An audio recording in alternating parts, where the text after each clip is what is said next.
I am Jada, 33 years old, and the taste of blood in my mouth is a bitter reminder of what family truly means. My father just backhanded me across the face in front of 500 elite guests at our family restaurant.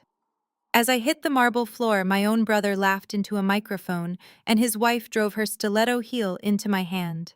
They thought they were taking out the trash. They did not know they had just handed a lit match to an undercover federal agent. Before I continue this story, let me know where you are watching from in the comments below. Hit like and subscribe if you have ever had to stand up to a family who underestimated your worth and treated you like you were nothing. The Heritage was the crown jewel of Atlanta dining. Tonight, the flagship restaurant was completely closed to the public for a massive celebration. My brother Marcus was being officially named the incoming chief operating officer of my father and his empire. The grand ballroom was packed with city council members, mega church pastors, and the wealthiest socialites in the city. The jazz band was playing a smooth melody. Crystal chandeliers cast a golden glow over tables draped in silk. I was standing near the edge of the dance floor when the music abruptly cut off. A sharp crack echoed through the massive room. That was the sound of my father, Bishop Thomas, striking me across the face. The force of the blow snapped my head to the side. I lost my balance and crashed hard onto the polished marble floor. My dress tore at the knee. A heavy silence fell over the entire room. 500 pairs of eyes stared at me. My father stood over me, his chest heaving under his custom-tailored tuxedo. His eyes were completely devoid of any parental love. They were filled only with pure rage. Up on the main stage, Marcus tapped the microphone. The screech of feedback broke the silence. Marcus leaned forward and let out a booming laugh. "Security," he yelled over the sound system. "Please escort this jealous trash out of the building. She is making a scene because she cannot handle my success." The crowd murmured. Some people actually chuckled. My sister-in-law Emily stepped out from the front row. She wore a sparkling designer gown paid for by the family business. She walked over to where I was struggling to get my bearings. Under the guise of checking on me, she leaned down close to my face. As she pretended to help me up, she deliberately shifted her weight and drove the sharp point of her stiletto heel directly into the back of my hand. The pain shot up my arm like a lightning bolt. "Go back to your rented apartment, sweetie," Emily whispered, her voice dripping with fake pity. "You simply do not belong in this world." I pulled my hand away from her shoe, clenching my jaw to keep from crying out. Two heavy-set security guards grabbed me by the arms. They yanked me upward, practically lifting my feet off the floor. As they dragged me toward the kitchen exit, my father turned his back to me and raised his glass of champagne to the crowd, completely unbothered by what he had just done. The sheer cruelty of the moment burned into my memory, but the reason behind his violence was what truly sealed their fate. Just 10 minutes before the slap, I had pulled my father into a private hallway away from the party. I did not approach him with jealousy or anger. I approached him out of genuine concern for his livelihood. I worked as an auditor, a job my family constantly mocked as a low-level paper-pushing gig. They thought I spent my days balancing spreadsheets for small businesses. They had absolutely no idea that I was actually a senior forensic auditor for the Criminal Investigation Division of the Internal Revenue Service. During a routine review, I had noticed a massive irregularity in the Heritage financial records. I had found a $3 million discrepancy hidden within a web of fake vendor invoices and bloated payroll expenses. I pulled my father aside to warn him. I told him someone in the company was bleeding him dry, and that if the federal government caught wind of it, the entire empire could be seized. I thought I was being a good daughter. I thought I was protecting the legacy he had built from the ground up. Instead of gratitude, his face twisted into a mask of disgust. He did not act shocked. He did not ask for details. He immediately went on the defensive. He told me I was out of my depth. He accused me of trying to sabotage my brother on his big night. He told me my cheap public college degree did not give me the right to question his authority or his accounting. When I pressed the issue, telling him the numbers did not lie, and that this could lead to prison time, he snapped. He dragged me out of the hallway and directly onto the edge of the ballroom floor, just to make a public example out of me. He wanted to humiliate me so thoroughly that I would never dare question him again. The security guards shoved me out the back service door. I stumbled down the concrete steps and fell onto the wet pavement of the alley. The heavy metal door slammed shut behind me, the locking mechanism echoing with a loud click. The cold Atlanta rain immediately soaked through my torn dress. My cheek throbbed where my father had struck me, and the back of my hand was bleeding from Emily and her stiletto. I sat there on the damp asphalt surrounded by dumpsters. Any normal daughter would have broken down. Any normal daughter would have cried hysterically, begging for forgiveness, or wondering why she was so deeply unloved by her own flesh and blood. But I did not shed a single tear. The sadness had been beaten out of me a long time ago. All that remained was a cold and calculated clarity. I slowly got to my feet and brushed the dirt off my knees. I reached into my small clutch purse and pulled out my phone. I ignored the rain hitting the screen and dialed a highly encrypted number that I had memorized on my first day at the Federal Academy. The line rang twice before a deep voice answered. "Agent Carter," the voice said. I wiped the blood from my mouth using the back of my uninjured hand. "Agent Carter, it is Jada," I said quietly into the receiver, my voice steady and completely devoid of emotion. They took the bait. Operation Burning Bush is a go. I want every single financial record frozen by morning. I ended the call with Agent Carter and slid the phone back into my clutch. The cold rain continued to wash over me as I walked toward my 10-year-old sedan parked 3 blocks away from the restaurant. I unlocked the door and slid into the driver's seat, shivering as the damp fabric of my torn dress clung to my skin. I turned the key in the ignition and blasted the heater. The adrenaline that had kept me standing in that alley was finally beginning to fade. My cheek throbbed with a dull, heavy ache where my father had struck me. I glanced in the rear-view mirror. A dark purple bruise was already forming along my jawline. My right hand was swollen and bleeding sluggishly from where Emily had driven her heel into my skin. I wrapped a spare napkin tightly around the wound, gripped the steering wheel, and pulled out into the slick Atlanta traffic.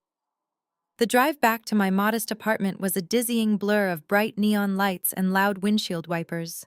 I did not turn on the radio. I needed the silence to process the magnitude of the federal trap I had just officially triggered. My father thought he had silenced a weak daughter tonight. He did not realize he had just fast-tracked a criminal investigation. I pulled into the parking lot of my apartment complex and turned off the engine. The rain drummed steadily against the roof of my car. I leaned my head back against the headrest, closing my eyes for just a second. That was the exact moment my phone violently vibrated in the plastic cup holder. The sudden noise startled me. I picked up the device and saw a notification from my personal banking application. It was an emergency alert for a large withdrawal. I frowned, unlocking the screen to open the app. My stomach tightened as the account balance loaded. The joint savings account I maintained for the past 2 years now read absolute zero. My heart pounded against my ribs. This was not just any account. This was the specific fund holding $40,000 that I had painstakingly saved and set aside to pay the lingering medical bills for my late mother and her hospice care. Before she passed away, my mother had been neglected by my father, who claimed the church needed his financial resources more than she did. I had opened this joint account with him years ago to manage her healthcare expenses, trusting him just enough to handle the administrative side while I deposited my hard-earned paychecks. Now the entire $40,000 was gone, transferred out in a single wire transaction. I stared at the bright red negative balance warning on my screen. He had not just slapped me, he had robbed the dead. He had taken the last bit of dignity I had tried to secure for the woman who spent her life standing in his shadow. A second notification popped up at the top of my screen. It was a text message from my father. I clicked on the preview to read the full message. It said, "Consider this your penalty for disrespecting the head of this family. Learn your place before you lose more than just your pride." I read the words 3 times. A bitter, humorless laugh escaped my lips. He actually thought taking my money would break me. He thought stealing $40,000 would force me to come crawling back to him on my knees, begging for forgiveness and financial support. Instead, he had just handed me the final piece of evidence I needed for my case. As an undercover IRS agent, I knew exactly what that wire transfer represented. He had moved funds across state lines to a corporate account immediately after an altercation. That was not just petty theft. In the eyes of the federal government, that was a retaliatory financial crime and a direct violation of banking regulations. I took a screenshot of the text message, matched it with a screenshot of the zero balance alert, and forwarded both images to Agent Carter with a single word attached: evidence. I stepped out of the car completely numb to the freezing rain. I walked up the 2 flights of stairs to my apartment, unlocked my front door, and locked the deadbolt securely behind me. The morning sun filtered harshly through my cheap blinds. I had barely slept, spending the night applying ice to my bruised face and bandaging my injured hand. I sat at my small kitchen table sipping a cup of black coffee. The physical pain was sharp, but my mind was completely clear. I opened my laptop to check my secure federal email portal, but a notification from my personal inbox caught my eye. It was an email marked with high importance from Richard Sterling, the notoriously ruthless corporate attorney who handled all the legal affairs for the Heritage and my father. I clicked open the message. The tone was cold, formal, and devoid of any familial warmth.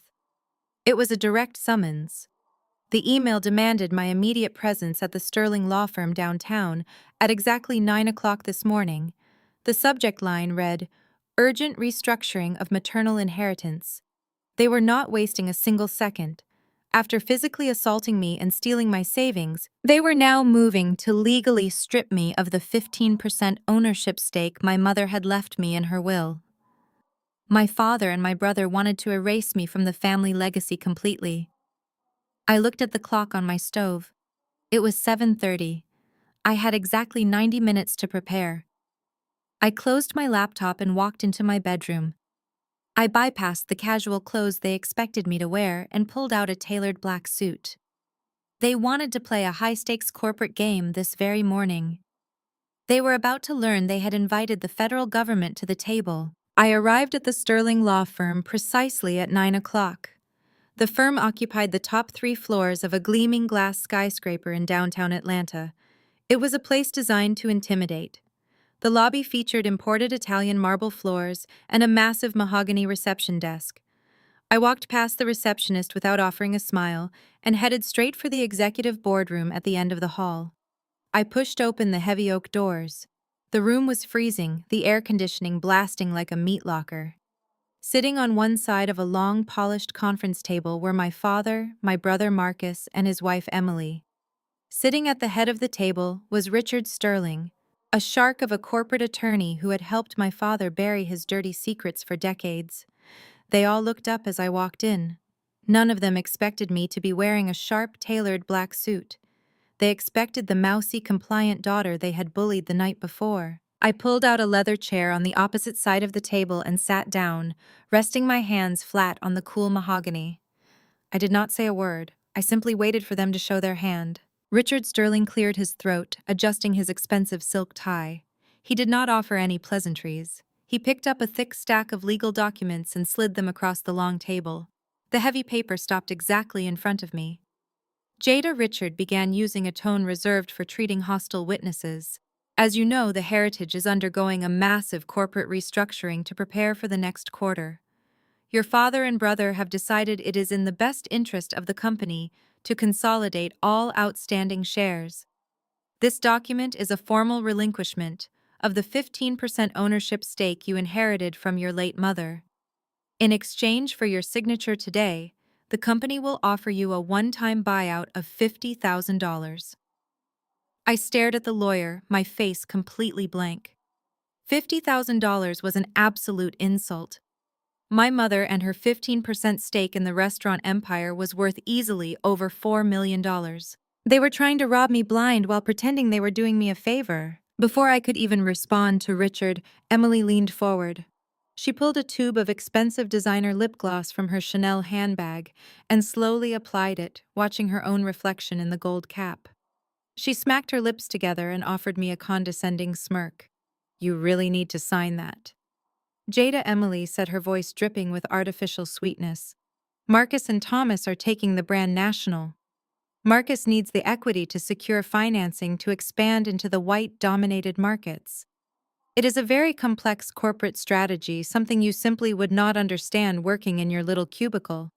You should just take the $50,000. It is more money than you have ever seen anyway. You could finally move out of that depressing apartment of yours." I looked at Emily, taking in her perfectly highlighted hair and her smug sense of entitlement. She was a woman who married into money and immediately believed she was superior to the very family that funded her lavish lifestyle. She actually believed she was the smartest person in the room. I shifted my gaze from Emily to my brother. Marcus was leaning back in his chair, tapping a gold pen against his phone.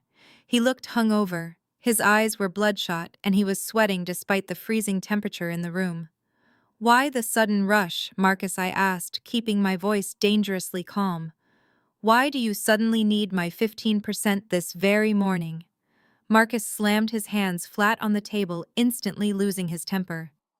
"Do not ask questions you do not have the clearance for," he snapped. "You are just a glorified calculator. This is big boy business. You sign the paper, you take the check, and you walk away. If you decide to make this difficult, I will make your life a living hell. I play golf with the senior partners at your accounting firm. I know exactly who signs your pathetic paychecks. If you do not put your name on the dotted line right now, I will make one phone call and have you fired before lunch. You will be blacklisted from every accounting firm in the city. You will not be able to find a job balancing a cash register at a grocery store." I let his threat hang in the cold air of the boardroom. He was threatening to destroy my career, completely unaware that he was threatening a sworn federal agent. I did not show an ounce of fear. Instead, I calmly picked up the thick stack of legal papers. I ignored the signature page on the top and began flipping through the dense, single-spaced paragraphs of the contract. Richard Sterling shifted uncomfortably in his seat. He clearly had not expected me to actually read the fine print. Legal jargon is designed to confuse the average person, but I spent my entire career dissecting fraudulent corporate contracts. I scanned the pages rapidly, my eyes catching specific keywords: liability, indemnification, offshore subsidiaries. Then, buried deep on page 17, under a subsection about tax restructuring, I found it. My heart beat a steady rhythm against my ribs as I read the clause. It was a transfer of liability. The contract did not just sign away my 15% stake. It legally tied my personal social security number to a newly created offshore shell company registered in the Cayman Islands. They were not just stealing my inheritance. They were transferring millions of dollars of embezzled funds into a dummy corporation and putting my name on it as the sole benefactor and managing director. My father and my brother were setting me up to be the ultimate fall guy. When the Internal Revenue Service eventually came looking for the missing millions, the paper trail would lead directly to me. They were planning to send me to federal prison to save themselves. I closed the folder and looked up, meeting my father and his cold gaze. The trap was set, but they had no idea who was actually holding the cage. I needed them to believe they had cornered a frightened animal. I needed them to think their intimidation tactics were working flawlessly. So I reached into the deepest part of my childhood trauma and weaponized the very vulnerability they had always despised. I let my hands begin to tremble. I dropped the heavy legal folder onto the polished mahogany table with a loud smack, making sure my fingers visibly shook as they retreated to my lap.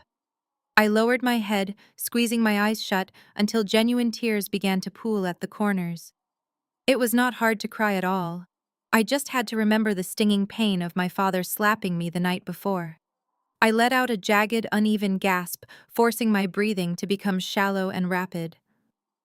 "What is wrong with you now?" my father demanded. His voice was laced with pure disgust. He leaned back in his leather chair, crossing his arms over his chest. I put my hands over my face and let a sob slip through my fingers. "I cannot do this right now," I cried, my voice pitching an octave higher to sound completely overwhelmed. "It is too much money. It is too much legal jargon. I do not understand any of these tax clauses. You are rushing me, and it is making my chest hurt." I pushed my chair back slightly, bringing a hand to my chest, as if I were struggling to draw air into my lungs. Marcus rolled his eyes so hard I could practically hear it. He tossed his gold pen onto the table in frustration. "Oh, for God's sake," Marcus groaned, throwing his hands up in the air. "She is having one of her pathetic little meltdowns. Are you kidding me right now, Jada? You are 33 years old. Act like a functioning adult and sign the damn paper. We do not have time to sit here and hold your hand while you hyperventilate over a standard corporate buyout." My father scoffed loudly, slamming his heavy hand on the wooden table. "She does not need a moment," my father barked, his eyes narrowing at me with absolute contempt. "She needs to stop being so incredibly weak. This is exactly why you have never amounted to anything, Jada. This is why you will always be a low-level employee living paycheck to paycheck. You crumble at the slightest bit of pressure. You have absolutely no backbone. How you share my blood is a mystery to me." I let my shoulders slump forward, playing the role of the broken, defeated daughter to absolute perfection. "Please," I begged, letting my voice crack with manufactured desperation. "Just give me the weekend. Let me take the contract home. I promise I will read it over the weekend and bring it back signed on Monday morning. I just need time to process all of this. I cannot breathe in here." Emily saw an opportunity to play the gracious peacemaker and immediately took it. She stood up from her chair, walked over to where I was sitting, and placed a manicured hand on my shoulder, giving it a patronizing squeeze. I forced myself not to flinch at her touch. "Oh, Thomas, just let her have the weekend," Emily said softly. "Look at the poor thing. She is completely out of her element. Corporate boardrooms are just too intense for her." She reached out and patted my natural curls, a gesture so deeply condescending it made my blood boil. Besides, Emily continued leaning in close, so only I could smell her overpowering floral perfume. "You really should not be in professional environments looking like this anyway, sweetie. Your hair is just so wild and unprofessional for our circles. Take the weekend. Go to a nice salon. Relax. You can sign it on Monday when you are feeling less hysterical and more put together." My father let out a long, heavy sigh of immense irritation. "Fine," my father snapped, pointing a thick finger directly at my face. "You have until Monday morning at exactly 9 o'clock. If you are not sitting in that exact chair with your signature on that dotted line, I will personally see to it that you lose your job, your apartment, and every single connection you have in this city. Do you understand me?" I nodded vigorously, wiping the tears from my cheeks with trembling hands. I stood up quickly, grabbing the thick folder off the table and clutching it tight to my chest like a shield to protect myself. I kept my head bowed and practically ran out of the boardroom. I hurried down the quiet, carpeted hallway of the law firm, my breathing still ragged. I pushed the silver button for the elevator and waited impatiently for the doors to open. I stepped inside the empty carriage and hit the button for the ground floor lobby. The heavy steel doors finally slid shut, sealing me in complete and total privacy. The instant the latch clicked into place, the tears vanished from my eyes. My ragged breathing stopped completely. I stood up perfectly straight, my posture rigid and commanding. The frightened, pathetic daughter they saw was completely gone. The undercover federal agent was back. My face turned to stone as I looked at my reflection in the polished metal doors. I placed the thick legal folder flat against the handrail of the elevator. I reached into the breast pocket of my tailored suit jacket and pulled out a sleek matte black pen. It was a high-resolution, federal-grade infrared scanner. I clicked the top button. I quickly dragged the scanner pen down every single page of the contract, capturing the hidden offshore clauses and the forged financial addendums. Every word was instantly uploaded to the secure server at the Criminal Investigation Division. My family thought they had given me the weekend to calm down. They had actually given me the entire weekend to prepare their massive federal indictments. I stepped out of the elevator and walked straight out of the glass skyscraper into the warm Atlanta morning. My family thought I was going home to cry into a pillow and hyperventilate over legal documents. Instead, I got into my car and drove straight to the Brookhaven Country Club. This was an incredibly exclusive, predominantly white establishment where my sister-in-law Emily spent most of her days pretending she was old money. Today, she was hosting a highly publicized charity luncheon for an elite women organization. It was her moment to shine and prove her social standing among the wealthy wives of the city. I pulled up to the valet, handed over my keys, and walked through the grand mahogany doors. The country club was a stark contrast to my modest apartment. It smelled of expensive floral arrangements, fresh-cut grass, and old wealth. I walked confidently past the reception desk and straight into the main ballroom, where the luncheon was being held. The room was filled with women wearing pastel designer dresses and oversized hats. Emily was standing near the front of the room, holding a crystal flute of champagne and laughing loudly with a group of older women. I walked deliberately across the plush carpet, my dark tailored suit making me stand out sharply in the sea of bright colors. It only took a few seconds for Emily to spot me. Her laughter instantly died in her throat. Her eyes widened in absolute shock. She quickly set her champagne flute on a passing waiter tray and marched directly toward me, her heels sinking into the thick carpet. "What on earth are you doing here, Jada?" she hissed under her breath, trying to keep her voice low so her wealthy friends would not hear. "You do not belong here, and this is a closed event." I smiled at her, maintaining complete eye contact. "I decided I needed a change of scenery to calm my nerves," I replied pleasantly. Emily narrowed her eyes, her face flushing with anger. She turned to a nearby security guard stationed by the ballroom entrance. "Excuse me?" Emily called out, her voice suddenly loud and dripping with exaggerated concern. "Could you please escort this woman off the premises immediately? She is my sister-in-law and she is severely mentally unstable. She just had a massive psychotic breakdown at her lawyer office this morning and she is completely obsessed with me. I am genuinely fearing for my safety." The music in the room seemed to lower as several women turned their heads to watch the commotion. Whispers broke out among the pastel dresses. The security guard placed a firm hand on his radio and stepped toward me, looking apologetic but determined. "Ma'am, I am going to have to ask you to leave," he said in a low, firm voice. I did not flinch. I did not raise my voice or act like the crazy person Emily was desperately trying to portray me as. I simply held up one hand to the security guard and politely smiled. "There is no need for that, officer," I said smoothly, ensuring my voice carried just enough for the closest tables to hear. "I am actually here to make a substantial charitable donation to the cause."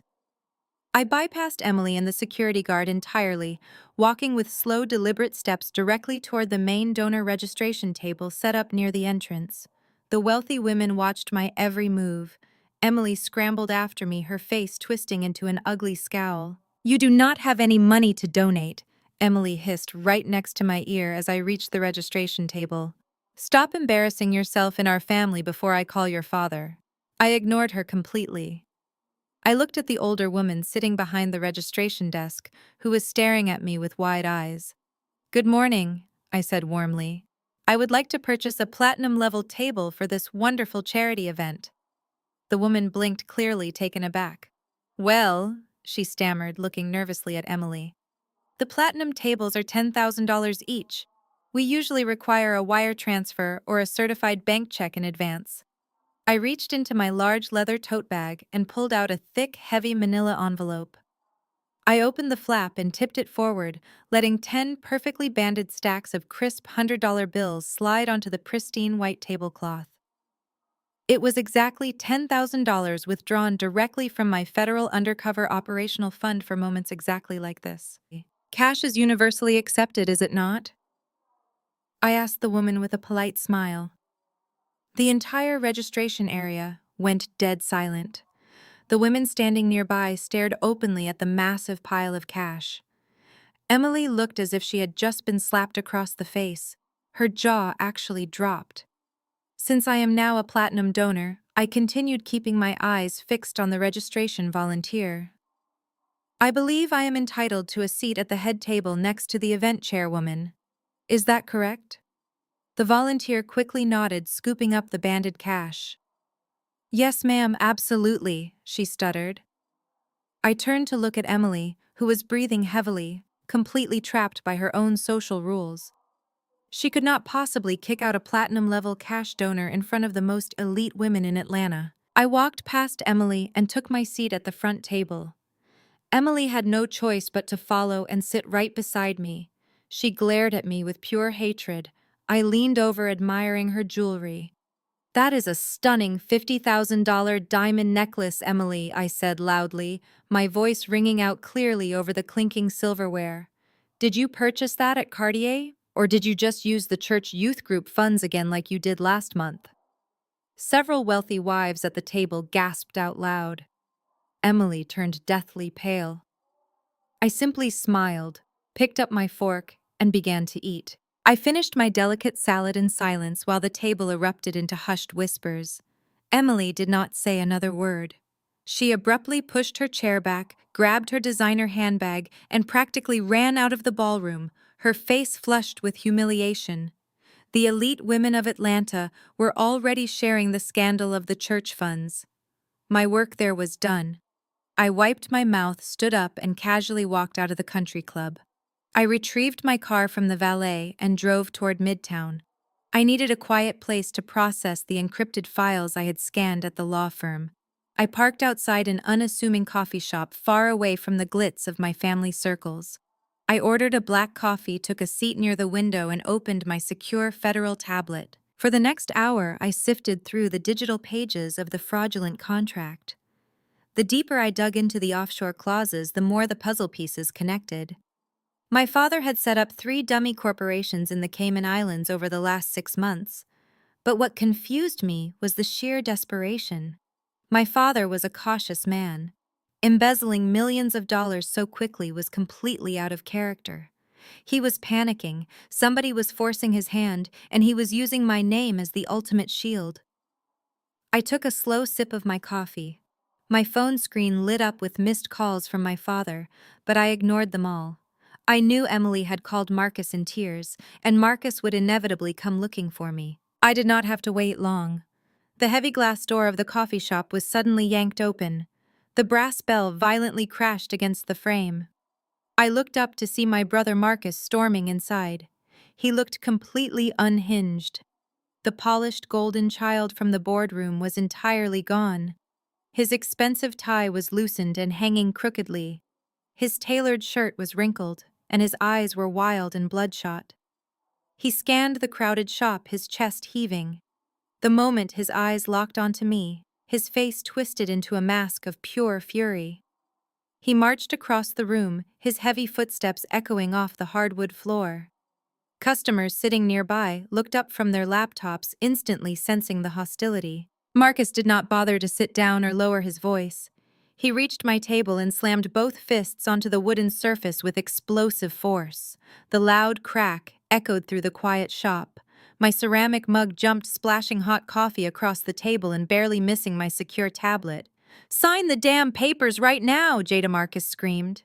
He reached into his jacket, pulled out a crumpled copy of the inheritance contract, and slammed it down in the spilled coffee.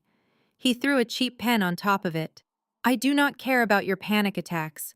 I do not care about your feelings. You are going to sign this right here, right now, or I swear I will drag you out of this shop by your hair, just like Dad did last night." The entire coffee shop went dead silent. The barista stopped steaming milk. A college student at the next table slowly reached for his phone, preparing to dial the police.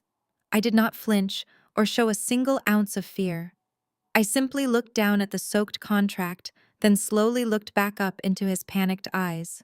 "I am not signing anything, Marcus," I said, my voice completely steady. "I told you and Dad that I need the weekend to read the fine print. You will get your answer on Monday morning." Marcus lost whatever fraction of sanity he had left. He grabbed the edges of my small table and shook it violently. "Monday is too late," he roared, spit flying from his lips. "You stupid, worthless accountant! You have no idea what you are messing with. You think this is just about some restaurant shares. You think this is just about Dad wanting more control." He leaned over the table, getting right in my face, his breath reeking of stale alcohol and sheer panic. If I do not get that equity transferred by Monday, the Vegas guys are going to take my legs. He froze the absolute second the words left his mouth. His eyes widened in sheer terror as he realized what he had just confessed in a public coffee shop in front of a dozen witnesses. He slowly backed away from the table, his hands trembling. He looked at the shocked faces of the customers, then looked back at me. He had just handed me the final piece of the motive on a silver platter. Everything instantly clicked into perfect focus in my mind. The $3 million discrepancy, the desperate rush to consolidate the family assets, the sloppy offshore accounts. It was never about corporate expansion. It was about saving the golden child. Marcus had racked up a massive underground gambling debt with a violent criminal syndicate in Las Vegas. My father was frantically embezzling millions from his own business and congregation to pay off the mob and save his precious son from having his legs broken. And they were going to pin the entire federal financial crime on me. Marcus stood there completely paralyzed by his own monumental stupidity. He opened his mouth to try and take it back to spin another lie, but the damage was already permanently done. I did not scream. I did not gloat. I simply picked up my ceramic mug, ignoring the spilled coffee dripping off the edge of the table. I looked at my terrified older brother, brought the rim of the cup to my lips, and smiled over my coffee. Marcus realized the gravity of his mistake the absolute second the words left his mouth. The color completely drained from his face, leaving him looking like a ghost standing in the middle of the crowded shop. He opened his mouth again, perhaps to threaten me further, or to try and spin his confession into a joke, but his vocal cords completely failed him. He turned around and bolted for the heavy glass door. He pushed it open so violently that the brass bell snapped off its hinge and clattered loudly onto the hardwood floor. I watched through the large front window as he sprinted across the street, aggressively dodging oncoming traffic until he reached his expensive golden Porsche. He practically threw himself into the driver's seat and peeled out of the parking lot, his tires squealing loudly against the wet asphalt. He was in full panic mode. I took one last slow sip of my coffee, calmly gathered my secure tablet, and walked out of the shop. The weekend had officially begun for the rest of the corporate world, but I had federal work to do. I drove straight to the downtown federal building, navigating through the heavy afternoon traffic. I bypassed the main public entrance and used my encoded security badge to access the underground parking garage strictly reserved for federal agents. I rode the private elevator up to the Criminal Investigation Division on the 12th floor. The office was relatively quiet for a Friday afternoon, with most agents wrapping up their weekly case files or heading home to their families. I walked down the sterile, fluorescent-lit hallway to my designated desk. It was a secure workstation, equipped with dual high-definition monitors and direct access to the Financial Crimes Enforcement Network. I placed my blazer on the back of my ergonomic chair, logged into my encrypted terminal, and pulled up the active surveillance file I had opened on the Heritage corporate accounts. Earlier that morning, immediately after scanning the forged inheritance contract in the elevator of the law firm, I had submitted an emergency asset freeze request to a federal magistrate judge.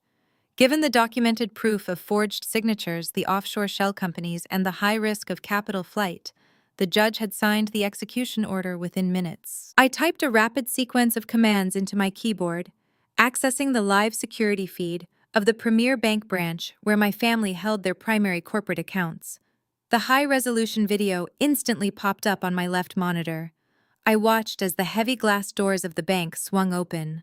Marcus practically ran inside, looking even more disheveled and desperate than he had at the coffee shop. He bypassed the standard teller line completely aggressively, flashing his premium client card to the armed security guard, and marched directly to the private banking desk located in the back of the elegant lobby.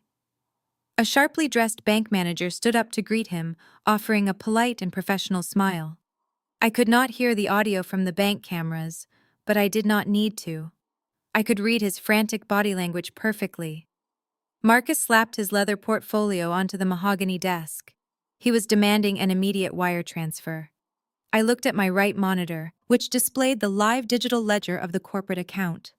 A pending transaction request suddenly flashed in bright yellow on the screen. He was attempting to wire $500,000 to an anonymous routing number based out of a shell bank in Nevada. The Vegas mob. He was trying to pay a massive installment to save his legs from being broken. I watched the bank manager type the wire request into his computer system. I saw the exact moment the manager screen flashed bright red. The man stopped typing immediately. He squinted at his monitor, clearly confused by the prompt. He clicked a few more buttons, attempting to override the system, but the red warning banner remained firmly in place. The manager looked up at Marcus. His polite customer service smile completely gone, replaced by a look of deep professional concern. I watched Marcus lean aggressively over the desk, his face turning bright red as he began to yell at the manager. The manager held up his hands defensively, pointing directly at his computer screen. He was explaining that the transaction could not be completed under any circumstances. He was telling Marcus that the corporate account was locked. Marcus slammed his fist on the desk, demanding to speak to the branch president and threatening to pull all their business. The manager simply shook his head, looking nervously around the quiet bank lobby. He handed Marcus a printed slip of paper. It was a standard notice of a federal hold. The account was frozen due to suspicious federal flags. Marcus snatched the paper out of the manager's hand. He stared at the printed words for a second, his eyes widening in absolute horror. He stumbled backward, knocking over a velvet rope stanchion. He pulled his cell phone out of his pocket with shaking hands and frantically dialed a number. He pressed the phone to his ear, pacing erratically near the exit doors of the bank. I picked up my office phone and dialed into the secure intercept line that my technical team had established on his device. The audio instantly piped into my headset. Thomas Marcus screamed into the phone the second the line connected, completely abandoning any respect for our father. "What did you do to the accounts? Why is the corporate portfolio frozen? You cut me off. You locked me out of the money." I heard my father's voice boom through the earpiece, equally frantic and absolutely furious. "I did not cut you off, you idiot," my father roared back, his voice echoing in my ear. "The bank president just called me directly. The entire portfolio is frozen by the government. Did you try to steal from the reserve fund today? Did you trigger a fraud alert to pay off your pathetic gambling debts, you reckless fool?" "I did not touch the money," Marcus yelled, his voice cracking with pure hysteria. The teller said, "It is a federal hold." Someone reported the accounts to the government. They were fighting like rabid dogs, turning on each other the absolute second the money vanished from their grasp. I sat comfortably in my chair, bathed in the soft blue light of my dual monitors. I rested my chin on my hand, listening to the two arrogant men who had tormented me my entire life scream wild accusations at one another. They were panicking, desperately looking for a corporate spy or a massive banking error. They never once suspected the mousy accountant they had slapped and bullied just 24 hours ago.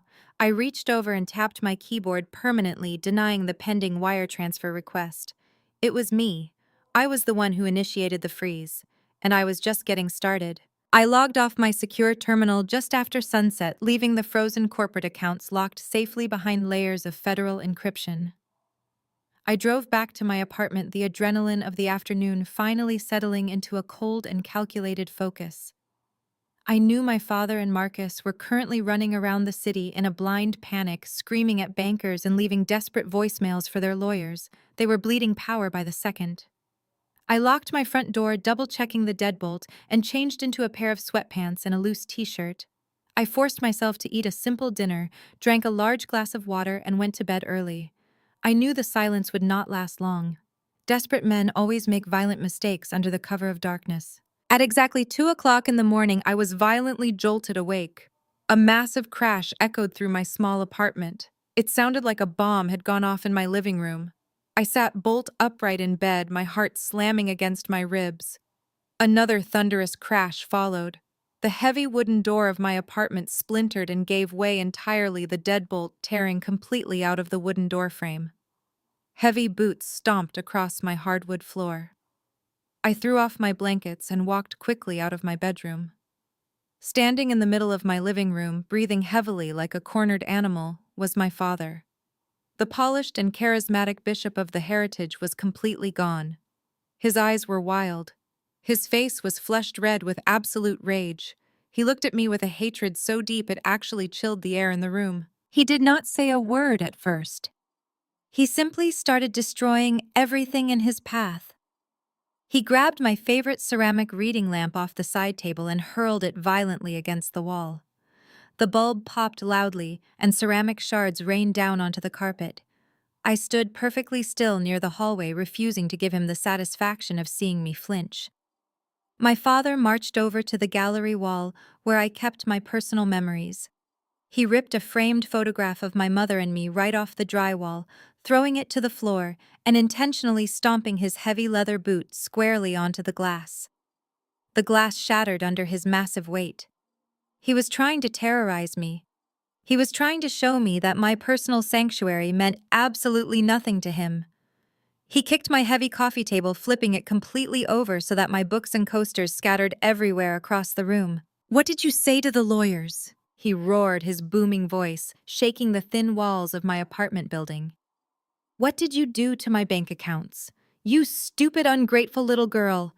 The entire corporate portfolio is locked by the federal government. Did you whine to a bank teller about your inheritance and trigger a fraud alert?" He crossed the room in 3 massive strides. Before I could even raise my hands to defend myself, he reached out and grabbed the collar of my t-shirt. He gathered the fabric in his massive fists and yanked me forward, lifting me almost entirely off the ground. The fabric dug painfully into the back of my neck. I looked straight into his bloodshot eyes. I did not struggle.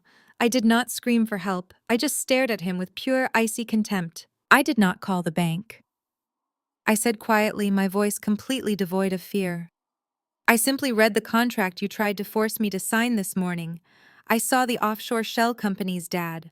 I saw my social security number tied to millions of dollars I have never even seen.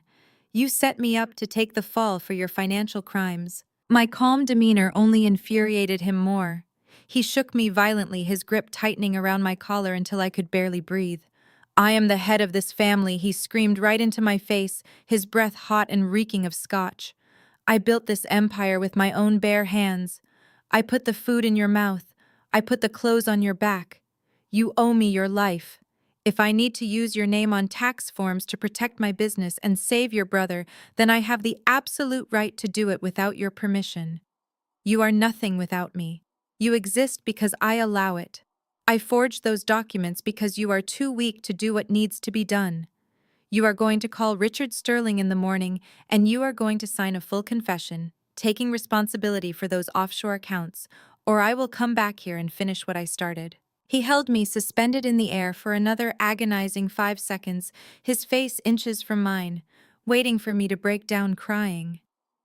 When he realized my expression remained completely unchanged, he let out a disgusted animal growl. He shoved me backward with all his immense strength. I stumbled backward and fell hard onto the floor, my shoulders slamming painfully into the overturned coffee table. My father stood tall over me, straightening his suit jacket. He looked at the total destruction he had caused with sick satisfaction. "You have until 8 o'clock tomorrow morning," he spat. "Do not test me again, Jada." He turned around and stormed out of my apartment, stepping right over the splintered remains of my front door. His heavy footsteps echoed loudly down the exterior concrete hallway until they completely faded away into the quiet night. The apartment was dead silent again, save for the cool night air blowing in through the broken doorway. I sat on the floor for a long moment, rolling my shoulders back to ease the sharp pain from the fall. I slowly pushed myself up off the floor and brushed the dust from my clothes. I did not check the hallway to see if he was coming back. I did not bother looking down at the shattered picture of my mother. I walked calmly and deliberately across the ruined living room toward the tall wooden bookshelf standing near the window. My father had knocked several heavy books onto the floor, but he had completely ignored the small decorative potted plant sitting on the third shelf. I reached into the artificial green leaves and pulled out a tiny matte black cube. It was a high-definition 4K resolution federal nanny cam equipped with an ultra-sensitive audio transmitter. I pressed the small button on the side to stop the recording. A bright green light blinked twice, confirming the massive digital file was securely saved and instantly uploaded to the secure federal cloud server. My father thought he had just executed a terrifying display of physical power to silence a weak corporate accountant. In reality, he had just broken into the private home of a sworn federal agent, committed felony assault, and provided a crystal clear, loudly screamed verbal confession of identity theft and massive tax fraud. I smiled in the quiet darkness of my ruined apartment. The trap had officially snapped shut. The bright morning sun cast long, dramatic shadows through the shattered remains of my apartment front door. I spent the early hours logging evidence, ensuring the video and audio files from my hidden camera were perfectly secured within the federal database. I changed into a crisp, charcoal suit, hiding the dark bruises beneath a silk blouse. I left my ruined apartment exactly as it was preserving the crime scene. I drove to the Midtown high-rise housing the corporate accounting firm, where I maintained my deep cover. To my arrogant family, I was merely an auditor. The managing director, Gregory Vance, was an old golfing buddy of my father. My father bragged he secured my job as a favor, completely unaware the federal government specifically placed me there to monitor the underground financial networks of the Atlanta elite. I walked through the glass doors of the accounting firm just before 9. The quiet, familiar hum of the busy office space immediately stopped. Several junior accountants looked up from their cubicles, quickly averting their eyes when I walked past them. The receptionist stared at her computer screen and nervously chewed on her lower lip. I knew exactly what had happened. My father had kept his promise. After failing to physically intimidate me, he had decided to destroy my livelihood. He had called Gregory. I did not even make it to my cubicle before the administrative assistant intercepted me. She awkwardly cleared her throat, holding a manila folder against her chest. "Jada," she said quietly, refusing to make direct eye contact, "Mr. Vance needs to see you in his office right now." I nodded politely, handed her my empty coffee cup, and walked straight down the long corridor toward the corner office. I pushed open the heavy oak door without knocking. Gregory was sitting behind his massive mahogany desk, looking out the large window at the city below. He turned his expensive leather chair around when I entered. He did not offer me a seat. His face was set in a hard, uncompromising scowl. "Close the door," Jada Gregory ordered, his voice clipped and professional. I pushed the heavy door shut, hearing the latch click. I stood in the center of the plush carpet, my hands resting calmly at my sides. "I received a very disturbing phone call this morning from your father." Gregory began leaning forward and resting his elbows on his desk. "Thomas is a highly respected pillar of this community, and he is one of the most lucrative clients this firm has ever had. He informed me that you have been displaying highly erratic behavior. He mentioned you are refusing to cooperate with corporate restructuring, and worse, that you have been making wildly inappropriate threats regarding his private accounts." I kept my facial expression completely neutral. "And you take his word as absolute truth?" I asked smoothly. Gregory scoffed, shaking his head in sheer disbelief. "I take the word of a millionaire bishop over a mid-level worker any day of the week," he snapped coldly.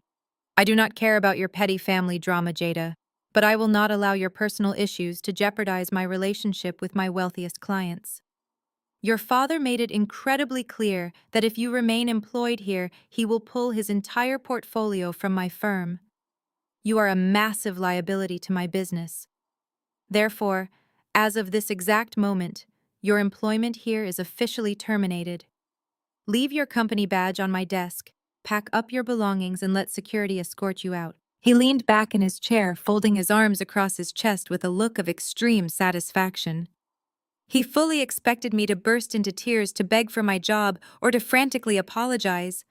Instead, I looked at him and let out a soft, completely genuine laugh. I walked over to the heavy door and slid the deadbolt into the locked position, ensuring we were completely undisturbed. Gregory frowned, his smug expression faltering slightly. "What do you think you are doing?" he demanded, suddenly sounding nervous. "Open that door right now and get out of my office." I walked up to his mahogany desk. I reached into the inner pocket of my tailored suit jacket. I did not pull out the plastic access card he demanded. Instead, I pulled out a solid gold shield embedded in black leather. I dropped it heavily onto the center of his desk. The federal insignia gleamed brightly under the fluorescent lights. Right next to the badge, I placed a thick sealed document bearing the official stamp of a federal grand jury. Gregory simply stared down at the heavy gold shield. The color instantly drained from his face, leaving him looking sickly and pale. His eyes darted from the badge to my face, complete shock, rendering him utterly speechless. "I am not a mid-level accountant, Gregory," I said, leaning over his desk and looking directly into his terrified eyes. "I am a senior investigator with the Criminal Division of the Internal Revenue Service. The man you just spoke to on the phone is the primary target of a massive federal racketeering investigation. And that document right there is a grand jury subpoena for every single financial record your firm has ever processed for him." Gregory opened his mouth, but only a pathetic squeak came out. He began to tremble, his hands shaking violently against the arms of his expensive leather chair. "If you fire me today," I continued, my voice dropping to a dangerous icy whisper, "I will not pack up my desk. I will simply step outside, make one phone call, and have my tactical team raid this entire building. I will personally arrest you for obstruction of justice, aiding and abetting a federal fugitive, and tampering with an active undercover investigation. You will lose your license, your firm, and your freedom before lunchtime." So I asked quietly, offering him a cold smile, "Tell me, Gregory, am I still fired today?" Gregory swallowed hard. He looked at the gold federal shield resting on his mahogany desk, and then back up at my face. "Absolutely not," he stammered, his voice barely a whisper. "You are not fired, Jada. Please just take your badge and the subpoena. I will give you full access to whatever files you need." I offered him a tight, humorless smile, scooped up my badge, and walked out of the office, leaving the subpoena sitting right in the middle of his desk as a permanent reminder of who was actually in charge. I spent the rest of the weekend finalizing the digital indictments from the comfort of my secure terminal. By Sunday afternoon, my father had desperately tried to project an image of absolute control. He hosted the annual family barbecue at his sprawling estate in Buckhead, completely ignoring the fact that his bank accounts were frozen and his daughter was building a federal case against him. The barbecue was a massive catered affair to show off. I parked my modest sedan between a row of luxury SUVs and walked through the wrought iron gates. The smell of smoked brisket and grilled ribs filled the humid Atlanta air. A live band played upbeat gospel music on the back patio. Children ran across the manicured lawn, while the adults gathered around the outdoor bar holding cocktails and laughing loudly. It was a perfect, picturesque family gathering built entirely on a foundation of lies. I walked onto the patio wearing a simple sundress, my bruises carefully concealed by strategic makeup. Almost immediately, I was intercepted by a wall of older relatives. My Aunt Loretta and Uncle Charles cornered me near the buffet tables. They had clearly been briefed by my father, given the mission to force me into submission using traditional family guilt. Loretta crossed her arms, glaring at me over her designer sunglasses. "Jada, you need to stop this foolish rebellion right now," Loretta scolded, her tone dripping with condescending authority. "Your father is a good man carrying the weight of this entire family. He was just disciplining you the other night because you were acting out of turn. You embarrassed us all. You need to apologize to him and support your brother Marcus." Charles nodded in agreement, aggressively shoving a paper plate piled high with barbecue chicken into my hands. "Eat your food," Charles commanded, attempting to assert his dominance. "You are entirely too skinny, and you need to stop asking so many questions about adult business. Your brother is about to take this family to the next level. You should be down on your knees thanking God you are even allowed at this table." I looked down at the plate of food shoved against my chest, then looked back up at the two people who had just dismissed a violent public assault as simple discipline. They were gaslighting me, attempting to twist reality so I would doubt my own worth. I did not take the plate. I simply let it fall from Charles's hands. The paper plate hit the stone patio with a wet thud. scattering chicken and barbecue sauce across his expensive leather loafers. Charles gasped, his face turning a deep shade of purple. Loretta clutched her pearls in absolute horror.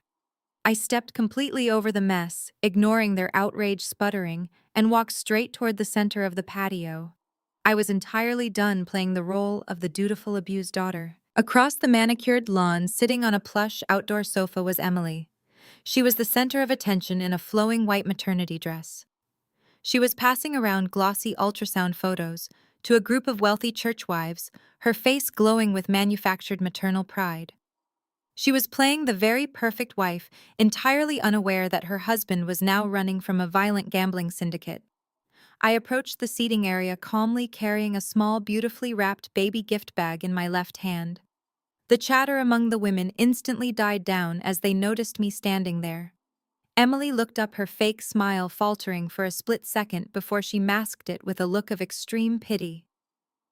"Jada," Emily said loudly, ensuring everyone around them heard her patronizing tone. "I am so glad you decided to come out of your shell and join us today. I hope you are feeling more emotionally stable than you were on Friday. Did you bring a little something for the baby?" She reached out her manicured hand, expecting a cheap pacifier or a clearance rack onesie. She expected me to kiss the ring and beg for readmittance into the family grace. I smiled warmly and handed her the small gift bag. "I certainly did, Emily," I said softly. "I know how much you value family loyalty and transparency. I thought you should have something that truly represents the foundation of your marriage." Emily beamed, completely oblivious to the trap. She pulled the tissue paper out of the bag and reached inside. Her smile instantly vanished. She did not pull out baby clothes. She pulled out a thick stack of printed high-resolution photographs and financial receipts. She stared at the top page, her eyes widening in sheer, unadulterated horror. It was a printed dossier I had compiled from my brother's hidden financial records. The top page featured a crystal-clear security photo of Marcus walking into a luxury hotel room with a blonde woman who was definitely not his wife. The second page was an itemized receipt for a $10,000 diamond bracelet purchased for a different woman. The third page was the most devastating. It was a detailed bank statement showing exactly how those illicit hotel rooms and expensive jewelry were being funded. Marcus had not used the frozen corporate accounts. He had completely drained Emily's private, irrevocable family trust fund to pay for his 3 different mistresses. The color drained from Emily's face. As the reality of her shattered life finally hit her trembling hands, Emily stared at the glossy photographs and detailed bank statements spread across her lap. The bright afternoon sun seemed to catch every illicit detail: the luxury hotel names, the expensive jewelry store receipts, the dates that perfectly coincided with the nights Marcus claimed he was working late at the corporate office to secure their financial future. The other church wives, leaning over her shoulder, gasped in unison, their hands flying to their mouths. For several agonizing seconds, Emily could not even speak. She just sat there, her hands trembling violently, staring at the undeniable proof that her entire marriage was a sham. The color completely drained from her face, leaving her looking sickly and pale against her white maternity dress. Then the shock morphed into an explosive, uncontainable rage. Emily shot up from the plush outdoor sofa, completely disregarding the wealthy churchwives sitting around her. The glossy photos and financial receipts scattered across the manicured lawn. She grabbed her heavy crystal wine glass from the small side table and marched directly toward the center of the patio where Marcus was laughing loudly with my father and Uncle Charles. Her face was flushed a deep, furious red. Her perfectly styled hair seemed to bristle with raw anger. "Marcus," she screamed, her voice tearing through the upbeat gospel music playing from the live band. The music abruptly stopped. Dozens of family members and guests turned their heads to watch. Marcus turned around, his confident smile instantly vanishing as he saw the pure fury on his wife's face.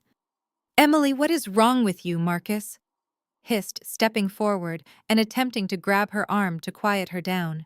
"Keep your voice down. We have important guests here." Emily violently yanked her arm out of his grasp. Do not you dare touch me, you lying, cheating parasite, she shrieked at the top of her lungs. You drained my private family trust fund. You stole the money my grandfather left me. You used my irrevocable trust to pay for your cheap mistresses and luxury hotel rooms. She pointed a shaking finger at the photographs scattered on the grass behind her. I have the receipts, Marcus.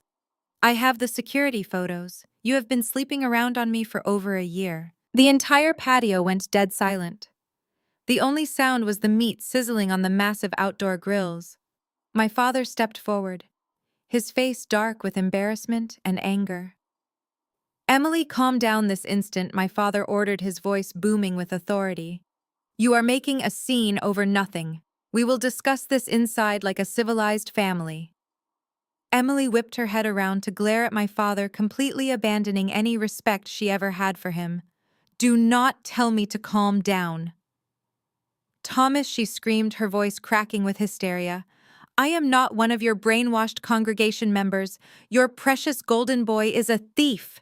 He stole hundreds of thousands of dollars from my private accounts because his own corporate accounts are frozen. The illusion of her perfect life had completely shattered. She finally realized that her white privilege, her country club memberships, and her family money would not protect her from the financial ruin Marcus had brought upon them both. Marcus took another step toward her, his face twisted with desperation. Emily, please, you are embarrassing me, he begged, reaching for her hands. It is not what it looks like. Let me explain. Emily looked at him with absolute disgust. She did not hesitate for a single second. She pulled her arm back and threw the entire contents of her crystal wine glass directly into his face. The dark red wine splashed across his crisp white shirt, staining it like fresh blood. Marcus gasped, wiping the wine from his eyes, as the crowd around them erupted into shocked murmurs. Emily threw the empty glass onto the stone patio, where it shattered into 100 pieces. I am taking the baby, and I am calling my lawyers, she spat, her voice trembling with fury. I will make sure you do not get a single dime from the divorce, you pathetic excuse for a man. She turned on her heel and stormed across the patio, ignoring the whispers and stares of the guests. She marched straight out the wrought iron gates, leaving Marcus standing there dripping with red wine in absolute humiliation. I stood quietly near the buffet tables, watching the entire scene unfold with detached satisfaction. My father was furiously whispering to Uncle Charles, trying to do damage control, while Marcus frantically pulled out his phone to call Emily. The perfect family facade had cracked wide open, exposing the rot underneath. I did not wait around to watch them try to clean up the mess. I quietly slipped out of the side gate, got into my car, and drove back to my apartment. The barbecue trap had worked perfectly. I had turned the golden boy wife against him, cutting off his only remaining source of financial support. Later that night, the rain returned, drumming a steady rhythm against my living room windows. I was sitting at my kitchen table reviewing the final pieces of evidence for the grand jury indictments. At exactly 11 o'clock, a soft, frantic knock echoed from my broken front door. I frowned, closing my secure laptop. I walked over to the door and looked through the small gap where the splintered wood had not been repaired. Standing in the dimly lit hallway was Emily. She was completely unrecognizable. She wore a dark, oversized hoodie pulled up over her head and large black sunglasses, despite it being the middle of the night. She looked terrified, constantly glancing over her shoulder. I unlocked the deadbolt and pulled the door open. Emily practically fell into my apartment, her chest heaving as she pulled down the hood and took off the sunglasses. Her face was red and blotchy from hours of crying. Jada, please, Emily begged, her voice trembling uncontrollably. I need your help. I know I have been awful to you. I know I treated you like garbage. But Marcus has lost his mind. The Vegas guys called his phone while he was in the shower. They threatened to kill him, and he told them to come after me. He told them my family has money to pay his debts. She collapsed onto my cheap sofa, burying her face in her hands. Please, Jada. I will do whatever you want. I will give you anything. Just help me destroy him before he gets me and my baby killed. I stood over her, my expression completely unchanged. I did not offer her a tissue. I did not sit down next to her and rub her back to comfort her. I simply looked down at the woman who had deliberately driven a stiletto heel into my bleeding hand just 2 days ago. She was now shivering violently on my cheap sofa, begging for her life and the life of her unborn child. The poetic irony of the situation was certainly not lost on me, but I did not have the luxury of time to revel in it. I needed to secure the absolute final piece of physical evidence required to bury my corrupt family forever. "You want my help?" I stated flatly, keeping my voice devoid of any warmth or sympathy. "You want me to use my corporate accounting skills to hide your remaining trust fund money. You want me to build a financial wall to protect your personal assets from a violent syndicate that is actively hunting your husband." Emily nodded, frantically looking up at me with desperate, tear-filled eyes.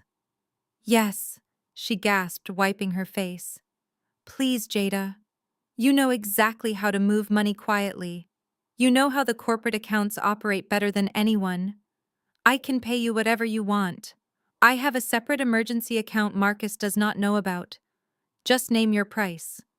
"I do not want your money, Emily," I replied, crossing my arms over my chest. "But I will help you disappear. I will set up a blind trust that Marcus and his violent creditors can never touch. I will ensure you and your baby have a safe financial future. But my services come with a very specific, non-negotiable price." Emily wiped the running mascara from her cheeks. "Anything," she whispered. "Tell me what you need." "I know Marcus keeps a physical master ledger," I said, my voice dropping to a low, commanding tone. "He is far too arrogant and way too paranoid to keep his most illegal and damaging transactions strictly on the corporate computer servers. He keeps a black leather-bound book in the biometric safe hidden in your master bedroom. I need that physical book." Emily did not even blink. There was absolutely no hesitation in her eyes. She did not struggle with the morality of handing over the ultimate piece of criminal evidence that would send the father of her unborn child to a federal penitentiary. Her primal self-preservation instincts completely overrode any lingering loyalty she had left for my brother. "He changed the safe combination last month," Emily said, her voice shaking slightly. "But he is incredibly stupid. He used the date of our wedding anniversary. He stormed out of the house an hour ago to meet with his criminal defense attorneys. The house is completely empty right now." "Then go get it," I commanded, pointing toward my front door. "You have exactly 1 hour before I lock my door for the night. If you bring me that physical ledger, you and your baby get a completely clean slate. If you fail, or if you decide to warn him, you can deal with the Vegas syndicate on your own." Emily scrambled off the sofa, pulling her dark hood back up over her head. She practically sprinted out of my apartment, her frantic footsteps echoing loudly down the concrete hallway. I walked over to my kitchen counter and poured myself a fresh cup of black coffee. I stood by the window watching the rain fall on the empty street below. The minutes ticked by slowly. I knew she would succeed in her mission. Utter terror is a highly effective motivator, and Emily was currently the most terrified woman in the entire state of Georgia. She had everything to lose and absolutely nowhere else to turn. She was the perfect Trojan horse to infiltrate my brother and his impenetrable security. Exactly. 45 minutes later, the soft, urgent knock returned to my front door. I opened it to find Emily standing there, completely drenched from the heavy rain. Clutched tightly to her chest, wrapped inside a plastic grocery bag to protect it from the water, was a thick, black, leather-bound book. She shoved it directly into my hands the second I opened the door. "He was not home." Emily panted, her chest heaving as she stepped inside. I opened the safe just like I said. It was right there under his expired passports and emergency cash. I took it. "I brought it straight to you. Now you have to help me. You promised me protection." "Go to the guest bedroom," I instructed, pointing down the short hallway. "Lock the door behind you. Do not turn on any lights. Get some sleep. I will begin moving your assets through encrypted channels in the morning." Emily nodded blindly, far too exhausted to argue or ask questions. She shuffled down the hallway, leaving me completely alone in the living room with the ultimate prize. I carried the heavy black ledger to my small kitchen table. I turned on the bright overhead light, illuminating the worn leather cover. My heart beat a steady, powerful rhythm against my ribs as I flipped open the front cover. Marcus was a deeply flawed man, but he was incredibly meticulous with his corruption. The pages were completely filled with his neat, cramped handwriting written in blue ink. It was a comprehensive chronological record of every single illegal financial transaction he and my father had executed over the past 5 years. There were offshore routing numbers in the Cayman Islands, massive casino markers from the Bellagio and the Venetian, and detailed notes on cash bribes paid to local city officials to ignore health and building code violations at their flagship restaurants. But as I flipped deeper into the ledger, my federal agent instincts immediately flared. The math was entirely wrong. I had originally confronted my father about a $3 million discrepancy I found on the corporate servers. I had logically assumed that was the full extent of the damage, but as I ran my index finger down the columns of numbers in this hidden physical ledger, the totals were exponentially higher. $3 million was just the tip of a massive criminal iceberg. It was merely the amount they had moved in the last fiscal quarter alone to cover a sudden catastrophic gambling loss. I grabbed a blank yellow legal pad and a pen from my drawer. I began quickly tallying the massive withdrawals documented across the pages.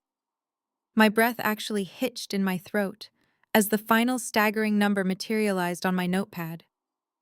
It was not $3 million. My father and my brother had successfully embezzled exactly $22 million. My stomach dropped. The Heritage Restaurant empire was highly successful, but it absolutely did not have $22 million in liquid cash just sitting in operational reserve accounts. They had to be stealing from another massive source. I frantically flipped to the back of the ledger, searching for the origin accounts. Marcus had listed a series of internal routing codes next to the largest cash withdrawals. I recognized the specific alphanumeric codes instantly from my extensive time auditing the corporate servers. They were not just stealing from the restaurant profit margins. They were not just stealing from the weekly tithes of their massive church congregation. The routing codes belonged to the community pension fund. I stared at the page, a cold wave of absolute sickening disgust washing over me. My father and my brother had systematically drained the retirement accounts of hundreds of loyal, hard-working employees. They had stolen from the dishwashers, the line cooks, the janitors, and the elderly church staff members who had trusted my father with their life savings. They had completely destroyed the futures of the very people who built their empire with blood and sweat, all to fund luxury hotel rooms, diamond bracelets, and high-stakes casino tables in Las Vegas. They were not just greedy businessmen, they were absolute monsters, and I was going to burn their entire kingdom to the ground. I did not sleep that night. I sat at my small kitchen table until the sun broke over the Atlanta skyline, translating the handwritten codes from Marcus and his ledger into a comprehensive 50-page digital dossier. I cross-referenced every single withdrawal with the community pension fund accounts and printed exactly 12 physical copies of the undeniable proof. By the time I heard the shower running in the guest bedroom where Emily was hiding, my plan was fully solidified. But before I could even take my first sip of morning coffee, my phone buzzed violently against the table. It was a mass text message sent to the entire congregation of the Heritage Church. It was an official summons from my father calling for an emergency meeting of the Board of Elders at noon. The subject line read, "The spiritual and legal excommunication of Jada." He was trying to completely cut me off from the community before I could finalize my federal trap. He thought he could use the church as a weapon to completely discredit me, framing me as a rebellious, greedy daughter, so that no one would believe a single word I said. I changed into a conservative navy blue suit, gathered my heavy leather briefcase, and drove directly to the massive megachurch my grandfather had founded. The sanctuary of the Heritage was built to intimidate. It featured towering stained glass windows, a massive elevated stage, and seating for over 3,000 people. Today, the massive room was empty, except for the first 2 rows, which were filled with the 12 members of the Board of Elders.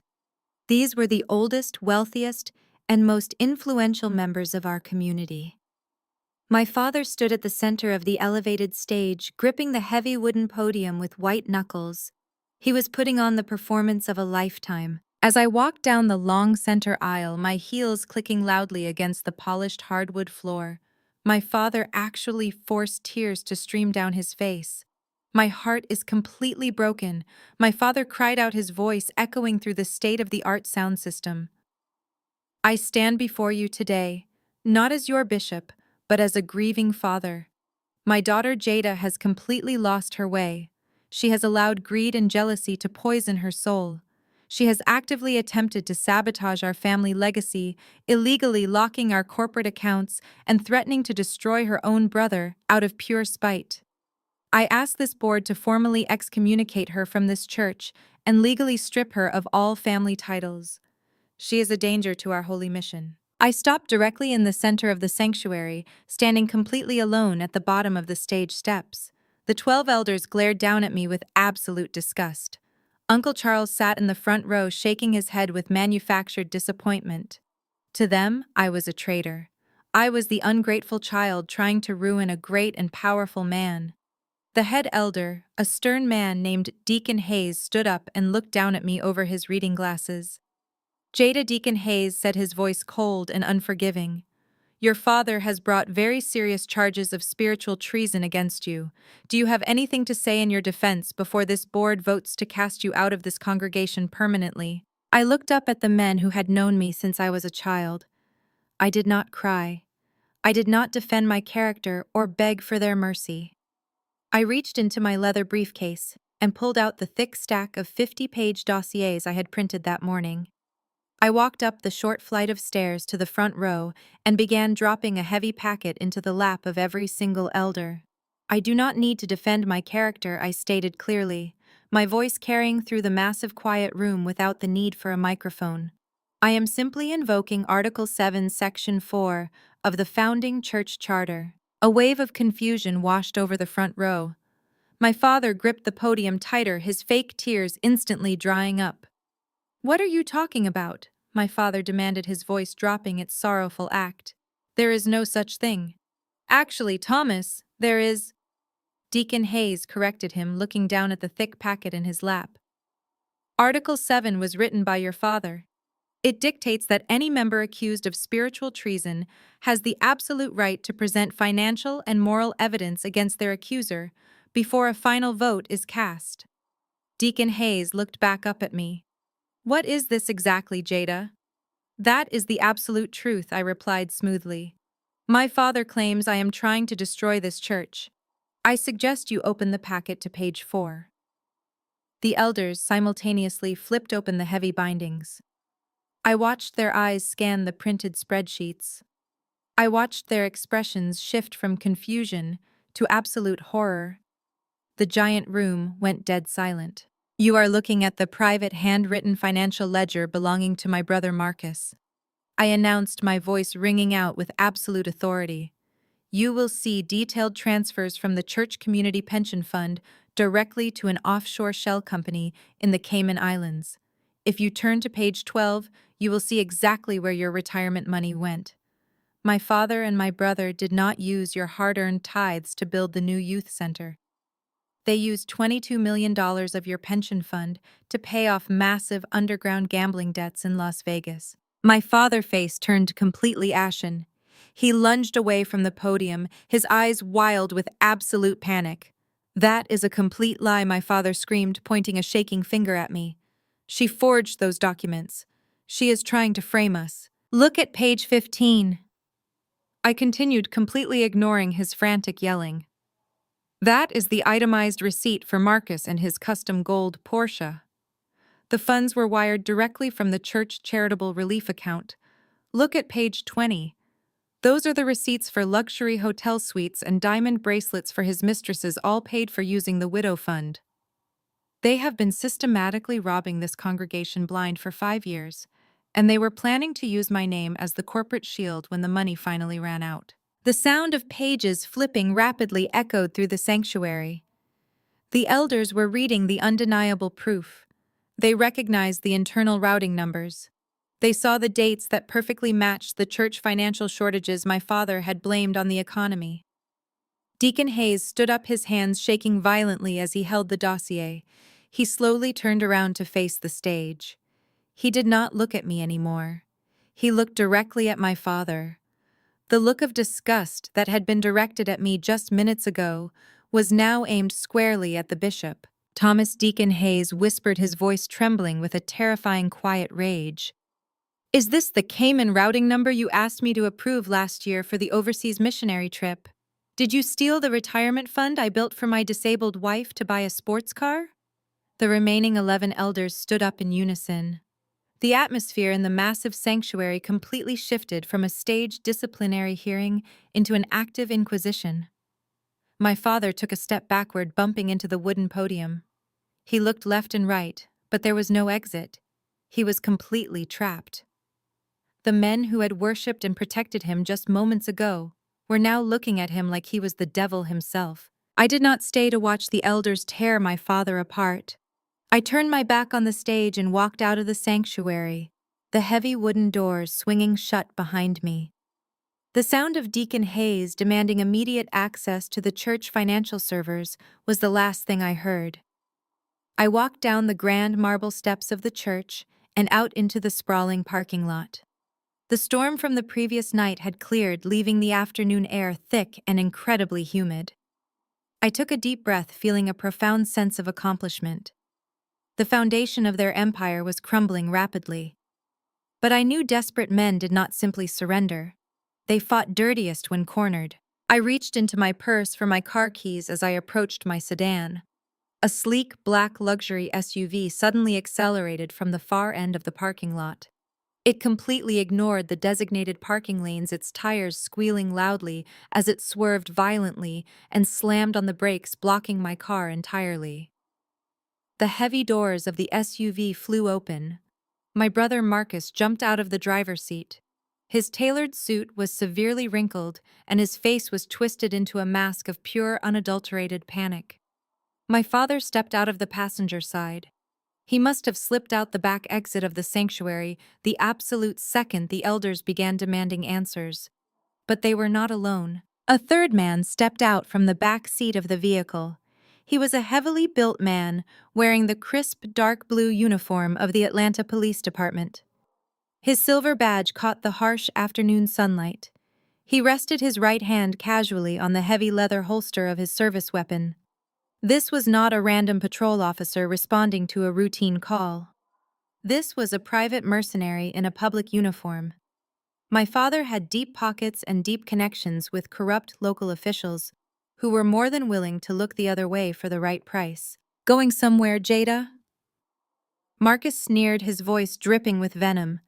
He slammed the heavy SUV door shut and marched toward me. "You really thought you could just walk into the church and destroy our lives without any consequences? You really thought we would not be prepared for a weak little accountant trying to play the hero against her own flesh and blood?" My father stood beside the police officer, his massive chest heaving as he tried to regain his composure. He pointed a thick finger at me. "You showed the elders a stolen, fabricated ledger," my father growled, his voice trembling with absolute rage. "You think those old men can destroy me? I am the bishop of this entire city. I have powerful friends who understand exactly how the real world operates. We knew you were digging around where you did not belong, so we made sure your fingerprints were on every single illegal transaction." Marcus reached into his jacket pocket and pulled out a folded stack of heavy legal paper.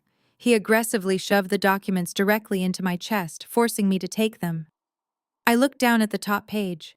It was a formal, legally binding confession. It detailed the exact theft of $22 million from the community pension fund.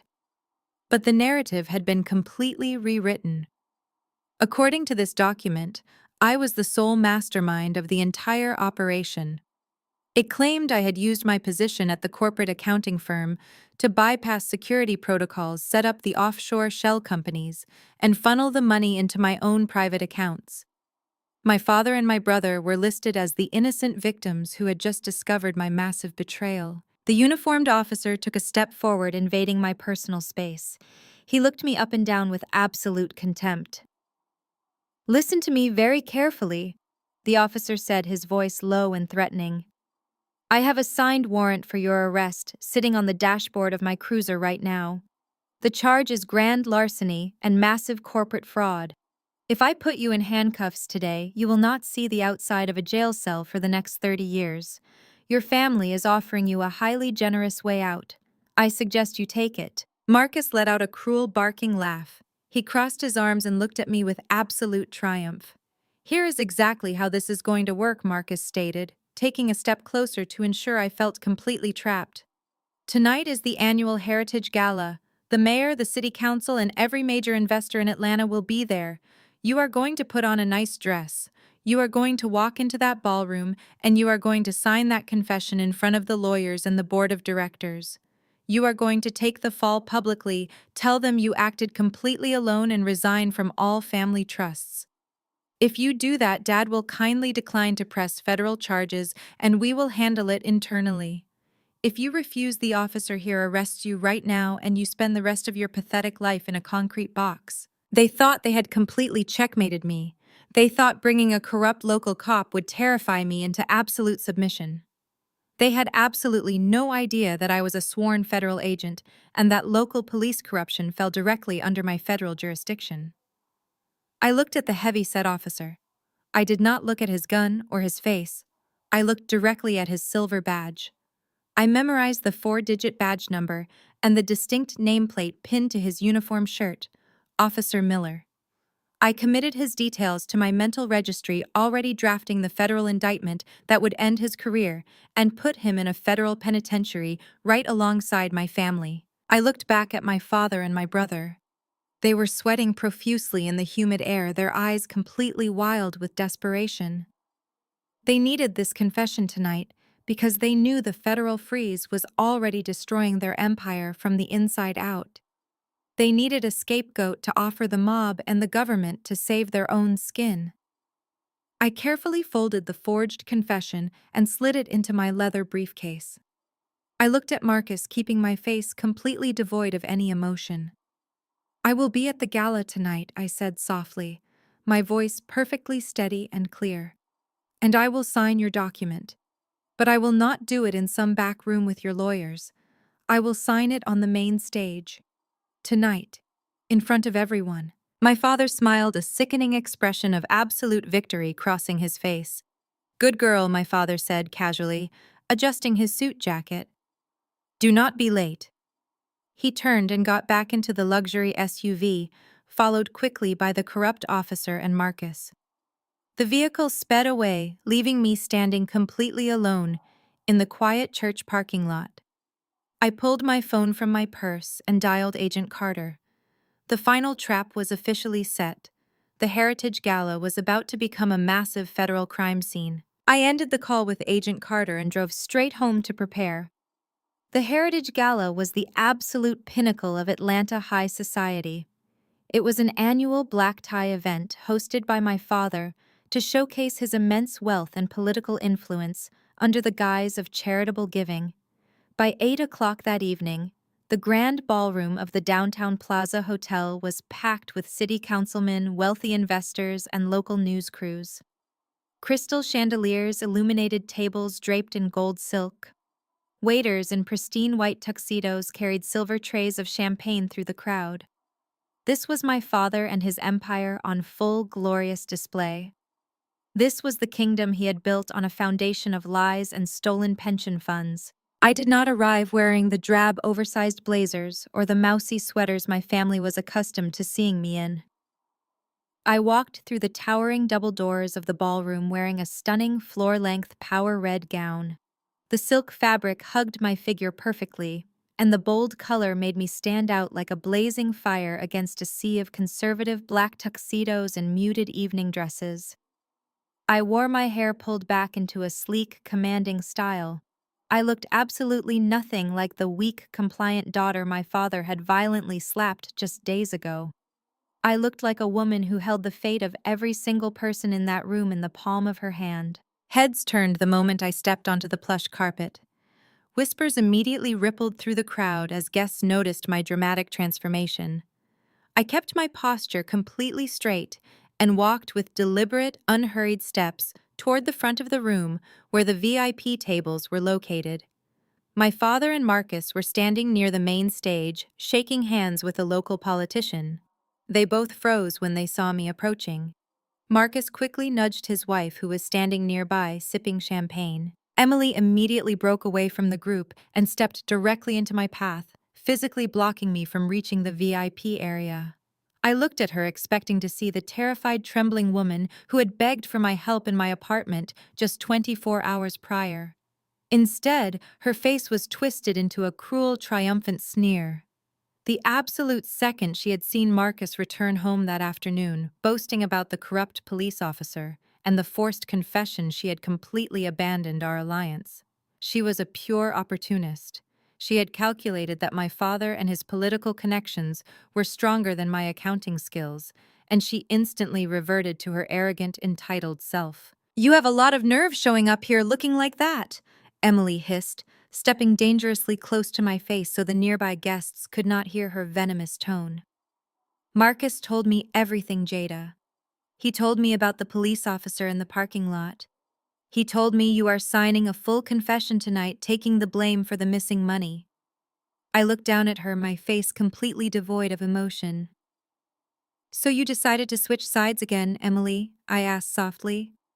"You decided to stay with the man who drained your trust fund to pay for his mistresses just because you think he holds the winning hand today?" Emily scoffed, tossing her perfectly styled blonde hair over her shoulder. "I am a survivor, Jada," she whispered maliciously. "I belong at the top of the food chain. You are just a pathetic little scapegoat who is about to spend the best years of her life rotting in a federal prison. Did you really think you could outsmart people like us? Now be a good little martyr, go sit in the back corner and wait for your cue to sign your life away." She offered me a sickeningly sweet fake smile and turned her back to me, strutting back to her husband like she had just won a major victory. I did not argue with her. I simply walked over to a quiet table near the edge of the stage and took a seat. I placed my leather clutch on the table. Inside was the forged confession they expected me to sign, along with my solid gold federal badge. I watched the room mingle and celebrate. I watched my father laugh heartily with the chief of police. I watched Marcus drink heavily, his eyes darting nervously toward the exits every few minutes, still terrified the Vegas mob was going to walk through the doors. He thought tonight was his salvation. He thought my public confession would instantly clear his debts and save his legs. The lights in the grand ballroom slowly dimmed. A loud, booming voice echoed over the state-of-the-art sound system as the Master of Ceremonies walked onto the brightly lit stage. "Ladies and gentlemen," the Master of Ceremonies announced, the crowd immediately falling silent. "Tonight we are here to celebrate excellence, faith, and family. It is my absolute honor to present the Atlanta Businessman of the Year award to a man who embodies the future of the Heritage Empire. Please put your hands together for the incoming Chief Operating Officer, Marcus." The ballroom erupted into thunderous applause. The live band began playing a triumphant, upbeat melody. Local news cameras pivoted immediately toward the VIP table to capture the moment. Marcus stood up, buttoning his custom-tailored tuxedo jacket. He leaned over and kissed Emily on the cheek, soaking in the adoration of the crowd. He looked over at me, flashing a deeply arrogant, victorious smirk. He truly believed he had won. He turned and began walking confidently toward the short flight of stairs leading up to the main stage. He never made it to the podium. I stood up from my chair. I moved faster than anyone anticipated. Before Marcus could take his second step up the carpeted stairs, I stepped directly into his path, physically blocking him from ascending the stage. The bright spotlight tracking his movements suddenly illuminated both of us in blinding white light. The crowd gasped in collective confusion. The Master of Ceremonies stepped back nervously, holding the microphone out. Marcus glared at me, his face flushing with immediate anger. "Get out of my way, you stupid girl," he hissed through gritted teeth, trying to maintain his smile for the cameras. "Sign the papers like you promised, or the cops take you tonight." I did not step aside. I reached out my hand, moving with absolute precision, and snatched the microphone directly out of his grasp. I pulled the microphone from his hand so smoothly his fingers remained curled in the empty air. Marcus stood frozen, his arrogant smirk replaced by profound confusion. I turned and walked gracefully up the stairs, the silk train of my red gown gliding silently. I stepped directly into the center of the bright white spotlight. I looked out over the massive sea of faces. 1,000 influential people in Atlanta stared back at me in absolute silence. The clinking of crystal champagne glasses ceased. The live band lowered their instruments. Every single eye in the ballroom was locked onto me. I opened my leather clutch and pulled out the folded stack of legal paper my brother had shoved into my chest earlier that afternoon. I unfolded the document slowly. Down in the front row, my father suddenly realized this was not part of the script. The blood drained from his face. He jumped out of his chair, nearly knocking over his water glass.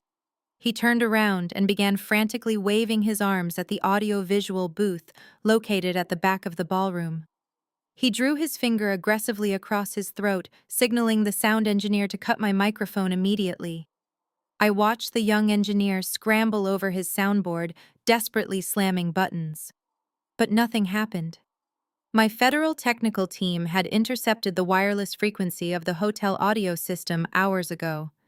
The microphone in my hand was now completely locked onto a secure federal broadcast channel. "Good evening, ladies and gentlemen," I said, my voice echoing powerfully through the massive speakers, completely unaffected by the frantic sound engineer. "My name is Jada. Most of you know me simply as the quiet daughter of Bishop Thomas or the mousy sister of your businessman of the year. But tonight my family asked me to step onto this stage to make a very special announcement." I held up the thick stack of paper so the spotlight illuminated the legal text. "My father and my brother demanded I stand before all of you tonight and sign a formal confession. They wanted me to take sole responsibility for the sudden disappearance of $22 million from the Heritage corporate accounts and the church pension fund." A collective gasp erupted from the guests. City councilmen sat up straight in their chairs. Wealthy investors exchanged terrified glances. The local news cameramen instantly zoomed in on my face, the red recording lights blinking furiously.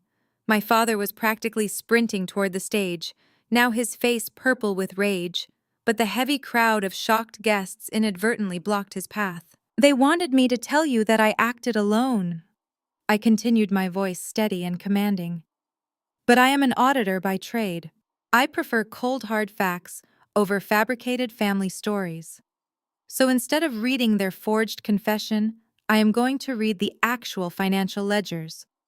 Let us start with the Cayman Islands, specifically offshore routing number 73429. That account was opened exactly 6 months ago by Marcus using stolen Social Security numbers from the elderly members of his own congregation." Marcus finally snapped out of his paralyzed state at the bottom of the stairs.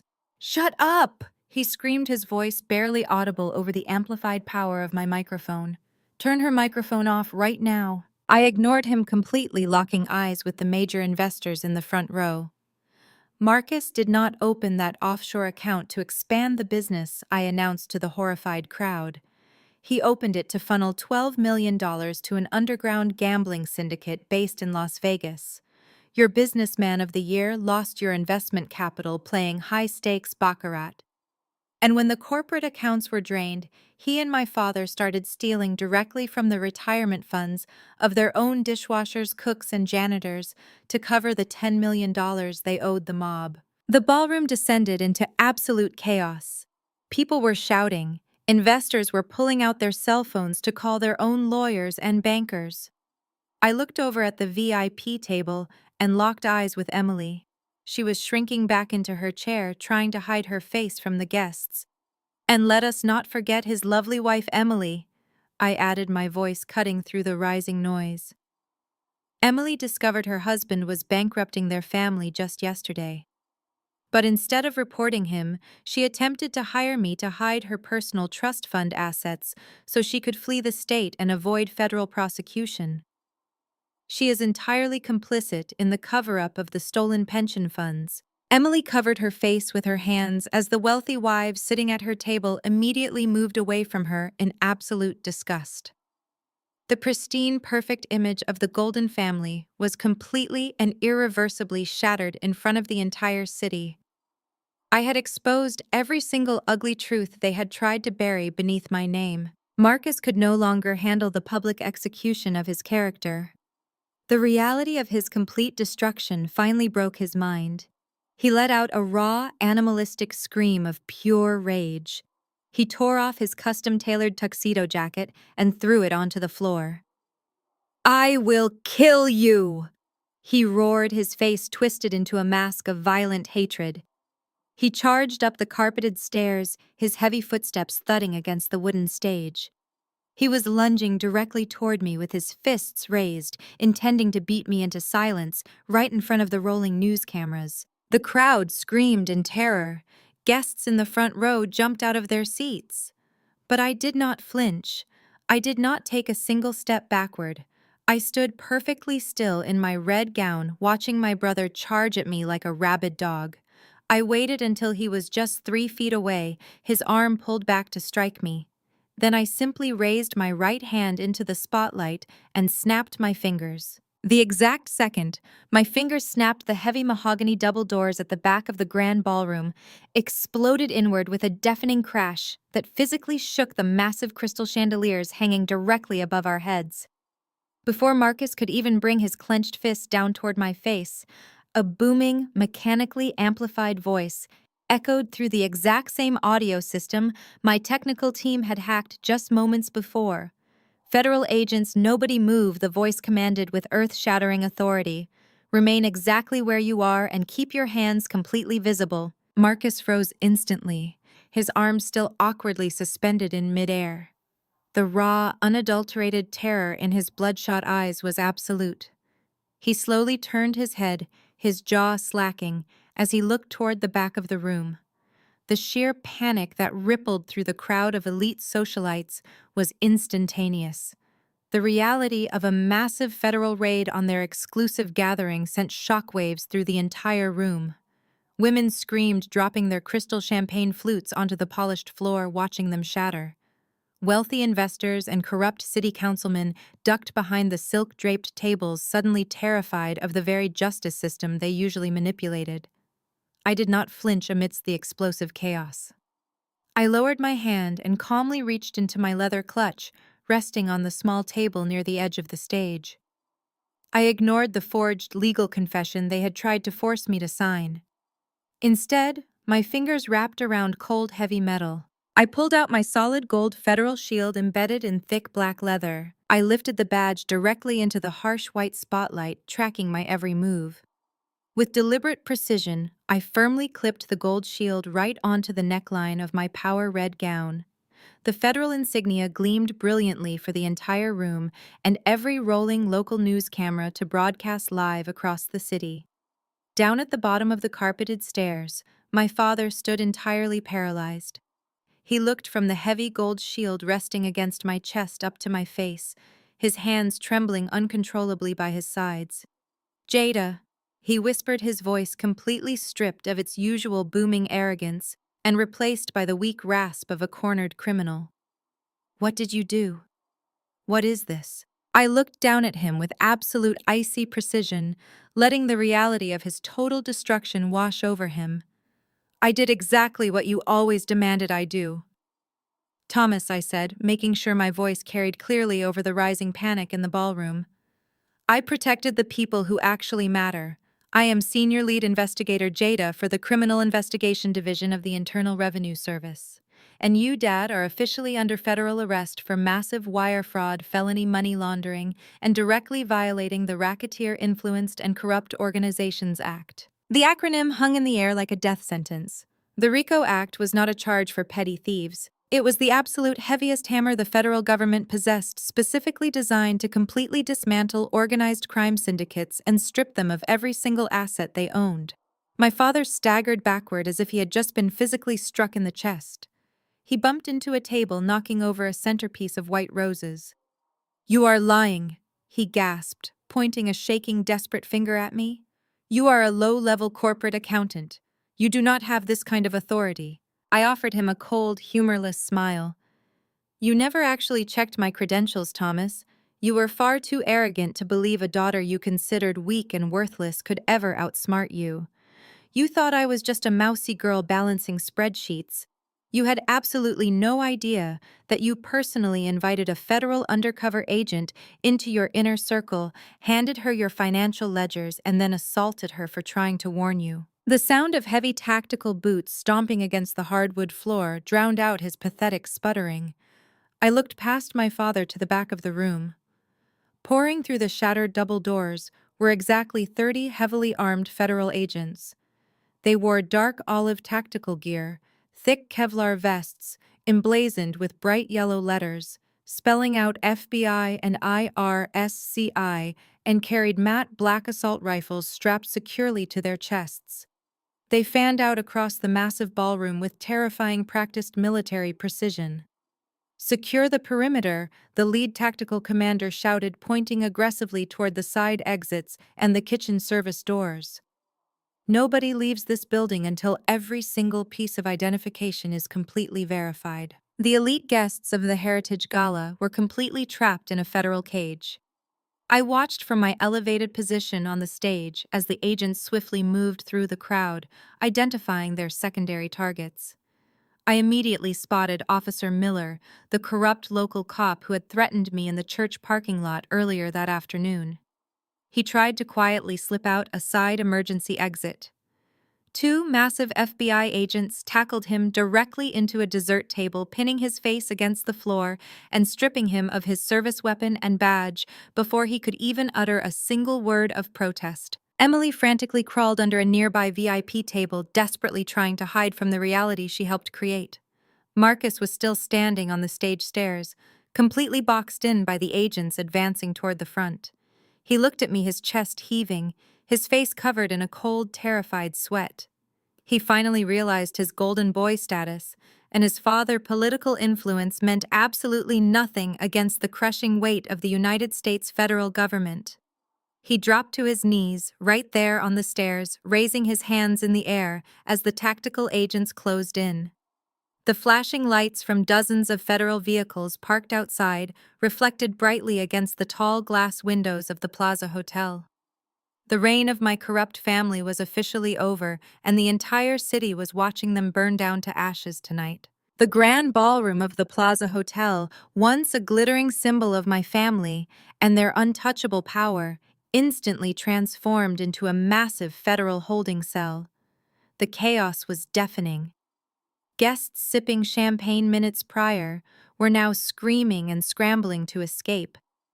Tactical agents moved through the panicked crowd with precision, their boots crunching over shattered crystal. They formed an impenetrable human wall along the perimeter, ensuring no one escaped. Wealthy investors who had funded my father were now backed against the walls with hands raised, terrified their dirty secrets would be exposed. Officer Miller, the corrupt policeman who had threatened me, was hauled violently to his feet. Two massive FBI agents pinned his arms behind his back, securing his wrists with heavy zip ties.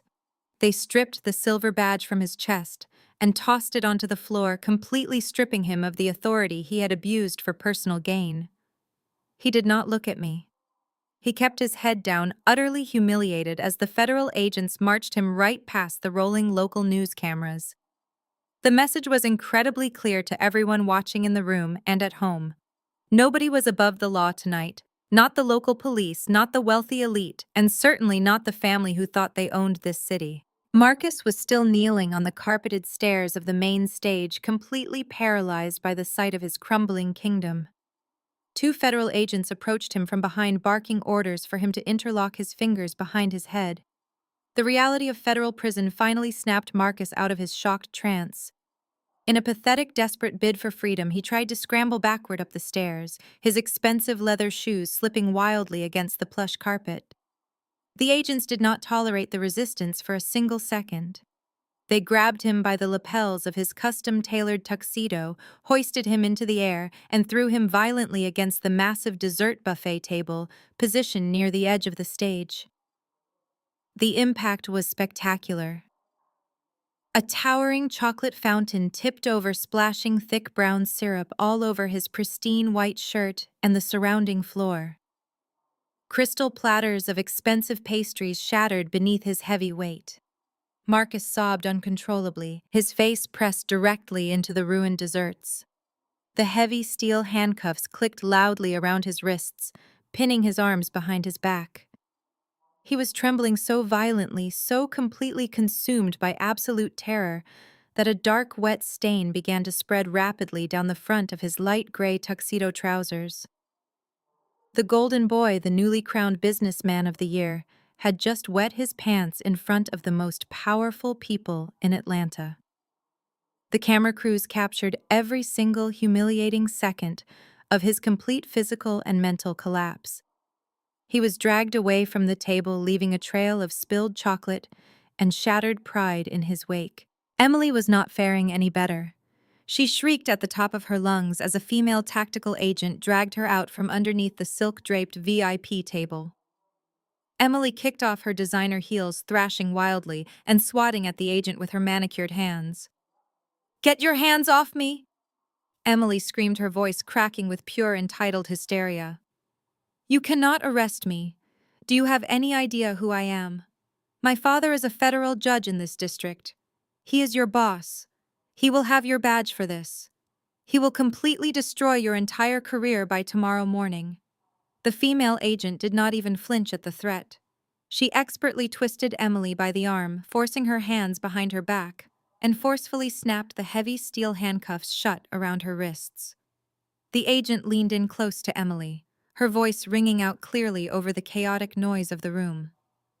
"Your father is the exact person who signed the arrest warrant, madam," the agent replied coldly. "He reviewed the financial evidence regarding your irrevocable trust fund 2 hours ago and explicitly ordered us to bring you in." Emily stopped thrashing immediately. Her mouth fell open in silent, absolute shock. Her own father, the man she deeply believed would use his immense power to protect her at all costs, had completely thrown her to the wolves to save his own political and judicial reputation. Her knees instantly buckled beneath her, and the female agent had to physically hold her up by the arms as they marched her out of the ballroom in complete disgrace. The tactical commander turned his full attention to the true mastermind. My father had not moved from the bottom of the stairs. He looked hollowed out, like a man who had just watched his soul get ripped from his body. 2 agents grabbed him by the arms. They did not treat him with the respect and reverence he demanded from his church congregation. They kicked the back of his knees, forcing the bishop to drop heavily onto the floor right in front of where I was standing on the stage. He looked up at me, the bright stage spotlight illuminating the desperate, pathetic tears streaming down his face.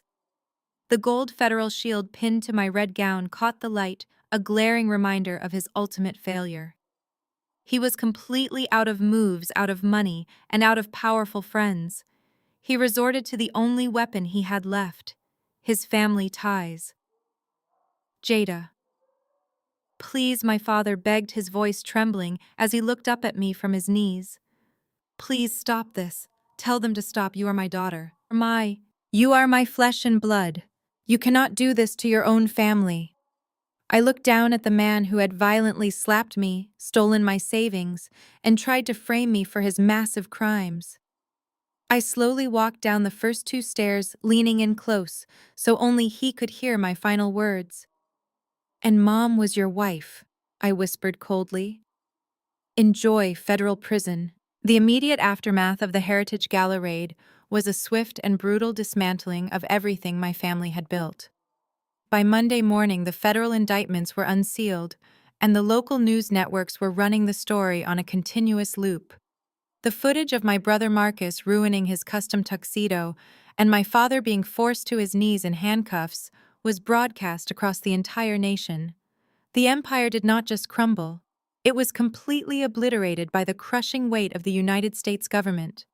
The Federal Asset Forfeiture Division moved in with ruthless efficiency. By Tuesday afternoon, every single Heritage restaurant location across the city of Atlanta had bright red padlock notices slapped across their front doors. The properties were seized, the bank accounts were completely drained into federal holding trusts, and the luxury cars were towed away on flatbed trucks. The fallout within the community was even more severe. On Wednesday evening, the Church Board of Elders held an emergency public meeting. Deacon Hayes stood at the very same podium where my father used to preach and officially announced the complete and permanent excommunication of Bishop Thomas.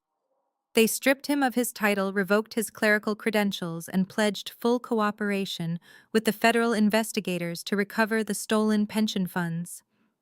The congregation, the very people my father had manipulated and stolen from for years, were utterly devastated and furiously angry.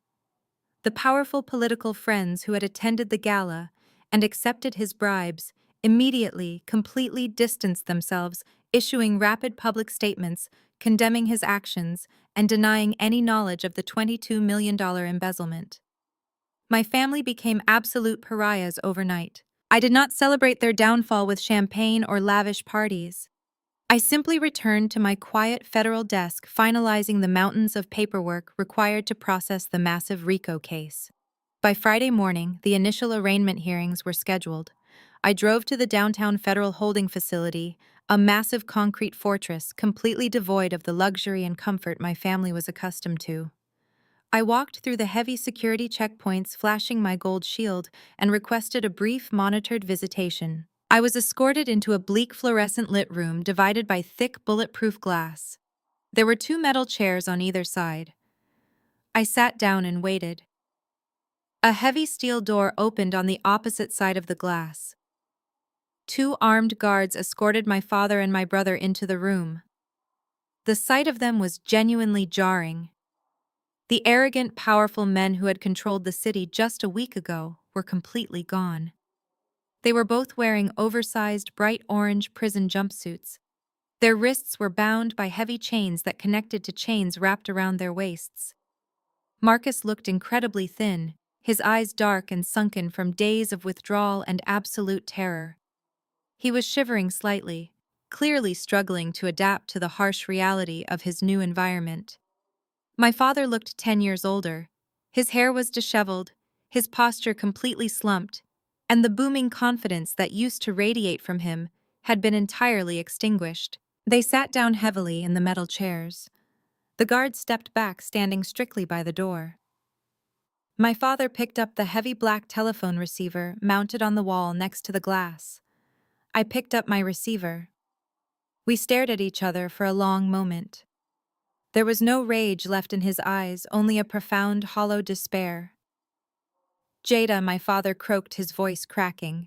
He sounded weak and completely broken. "The lawyers are telling us we have absolutely no chance. They are saying we are looking at 20 years minimum. They took everything. The restaurants, the church, the houses. We have absolutely nothing left."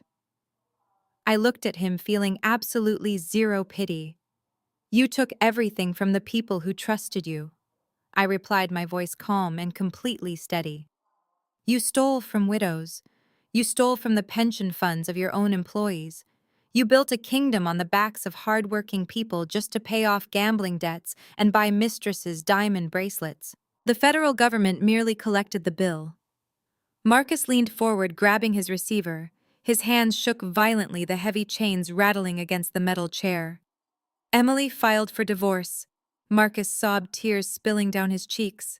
"She took the baby. She is testifying against me for full immunity. I am going to die in here, Jada. The Vegas guys have people on the inside. You have to help us. You are a federal agent. You can cut a deal. You can get us protective custody or a reduced sentence. Please, you are our only hope." They were still trying to use me. Even in an orange jumpsuit facing decades in a federal penitentiary, they still viewed me as a resource to be exploited for their own survival. They still believed that because we shared the same blood, I owed them my protection.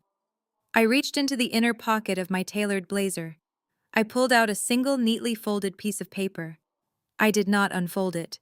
I simply slid it through the narrow metal slot located at the bottom of the bulletproof glass. The paper slid across the metal counter and stopped right in front of my father. He looked down at it, a tiny glimmer of desperate hope flashing in his tired eyes.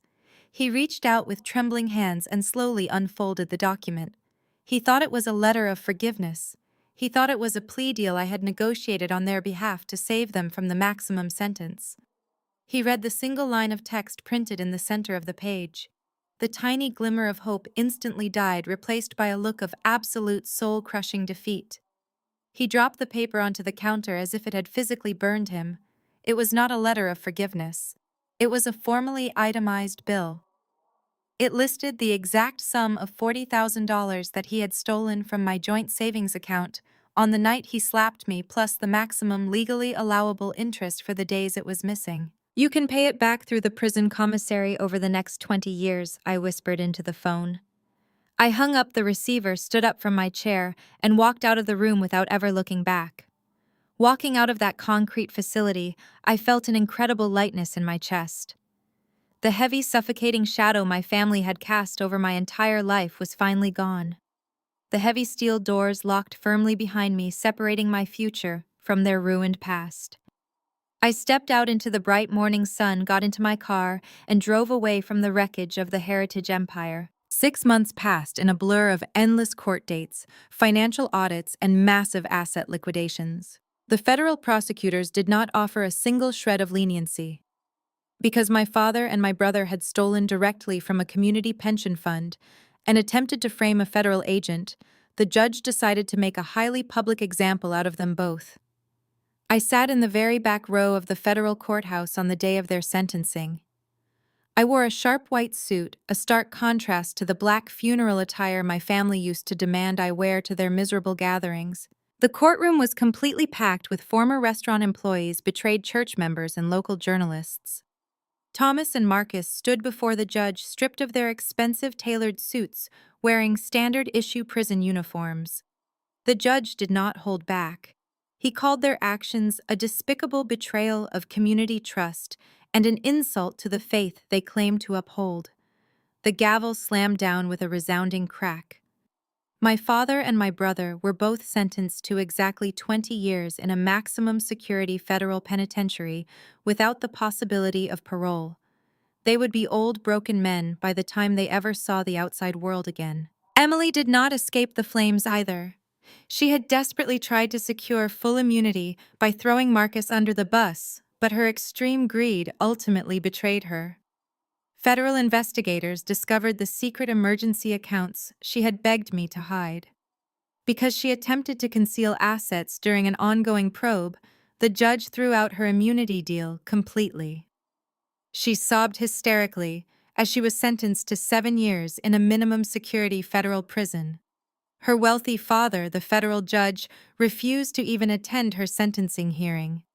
She lost her country club memberships, her status, and her freedom in one single swoop. With the criminal trials officially concluded, I returned to my life, but I was no longer the mousy auditor hiding in a cramped cubicle. My instrumental role in dismantling a massive racketeering syndicate earned me a significant promotion. I was sitting at the sleek mahogany desk in my beautiful new corner office, overlooking the Atlanta skyline. The morning sunlight streamed through the floor-to-ceiling windows. My assistant knocked softly on the heavy glass door and walked in, handing me a stack of Daily Mail. Sitting right on top of the stack was a thick, pristine white envelope bearing the official seal of the United States Department of the Treasury.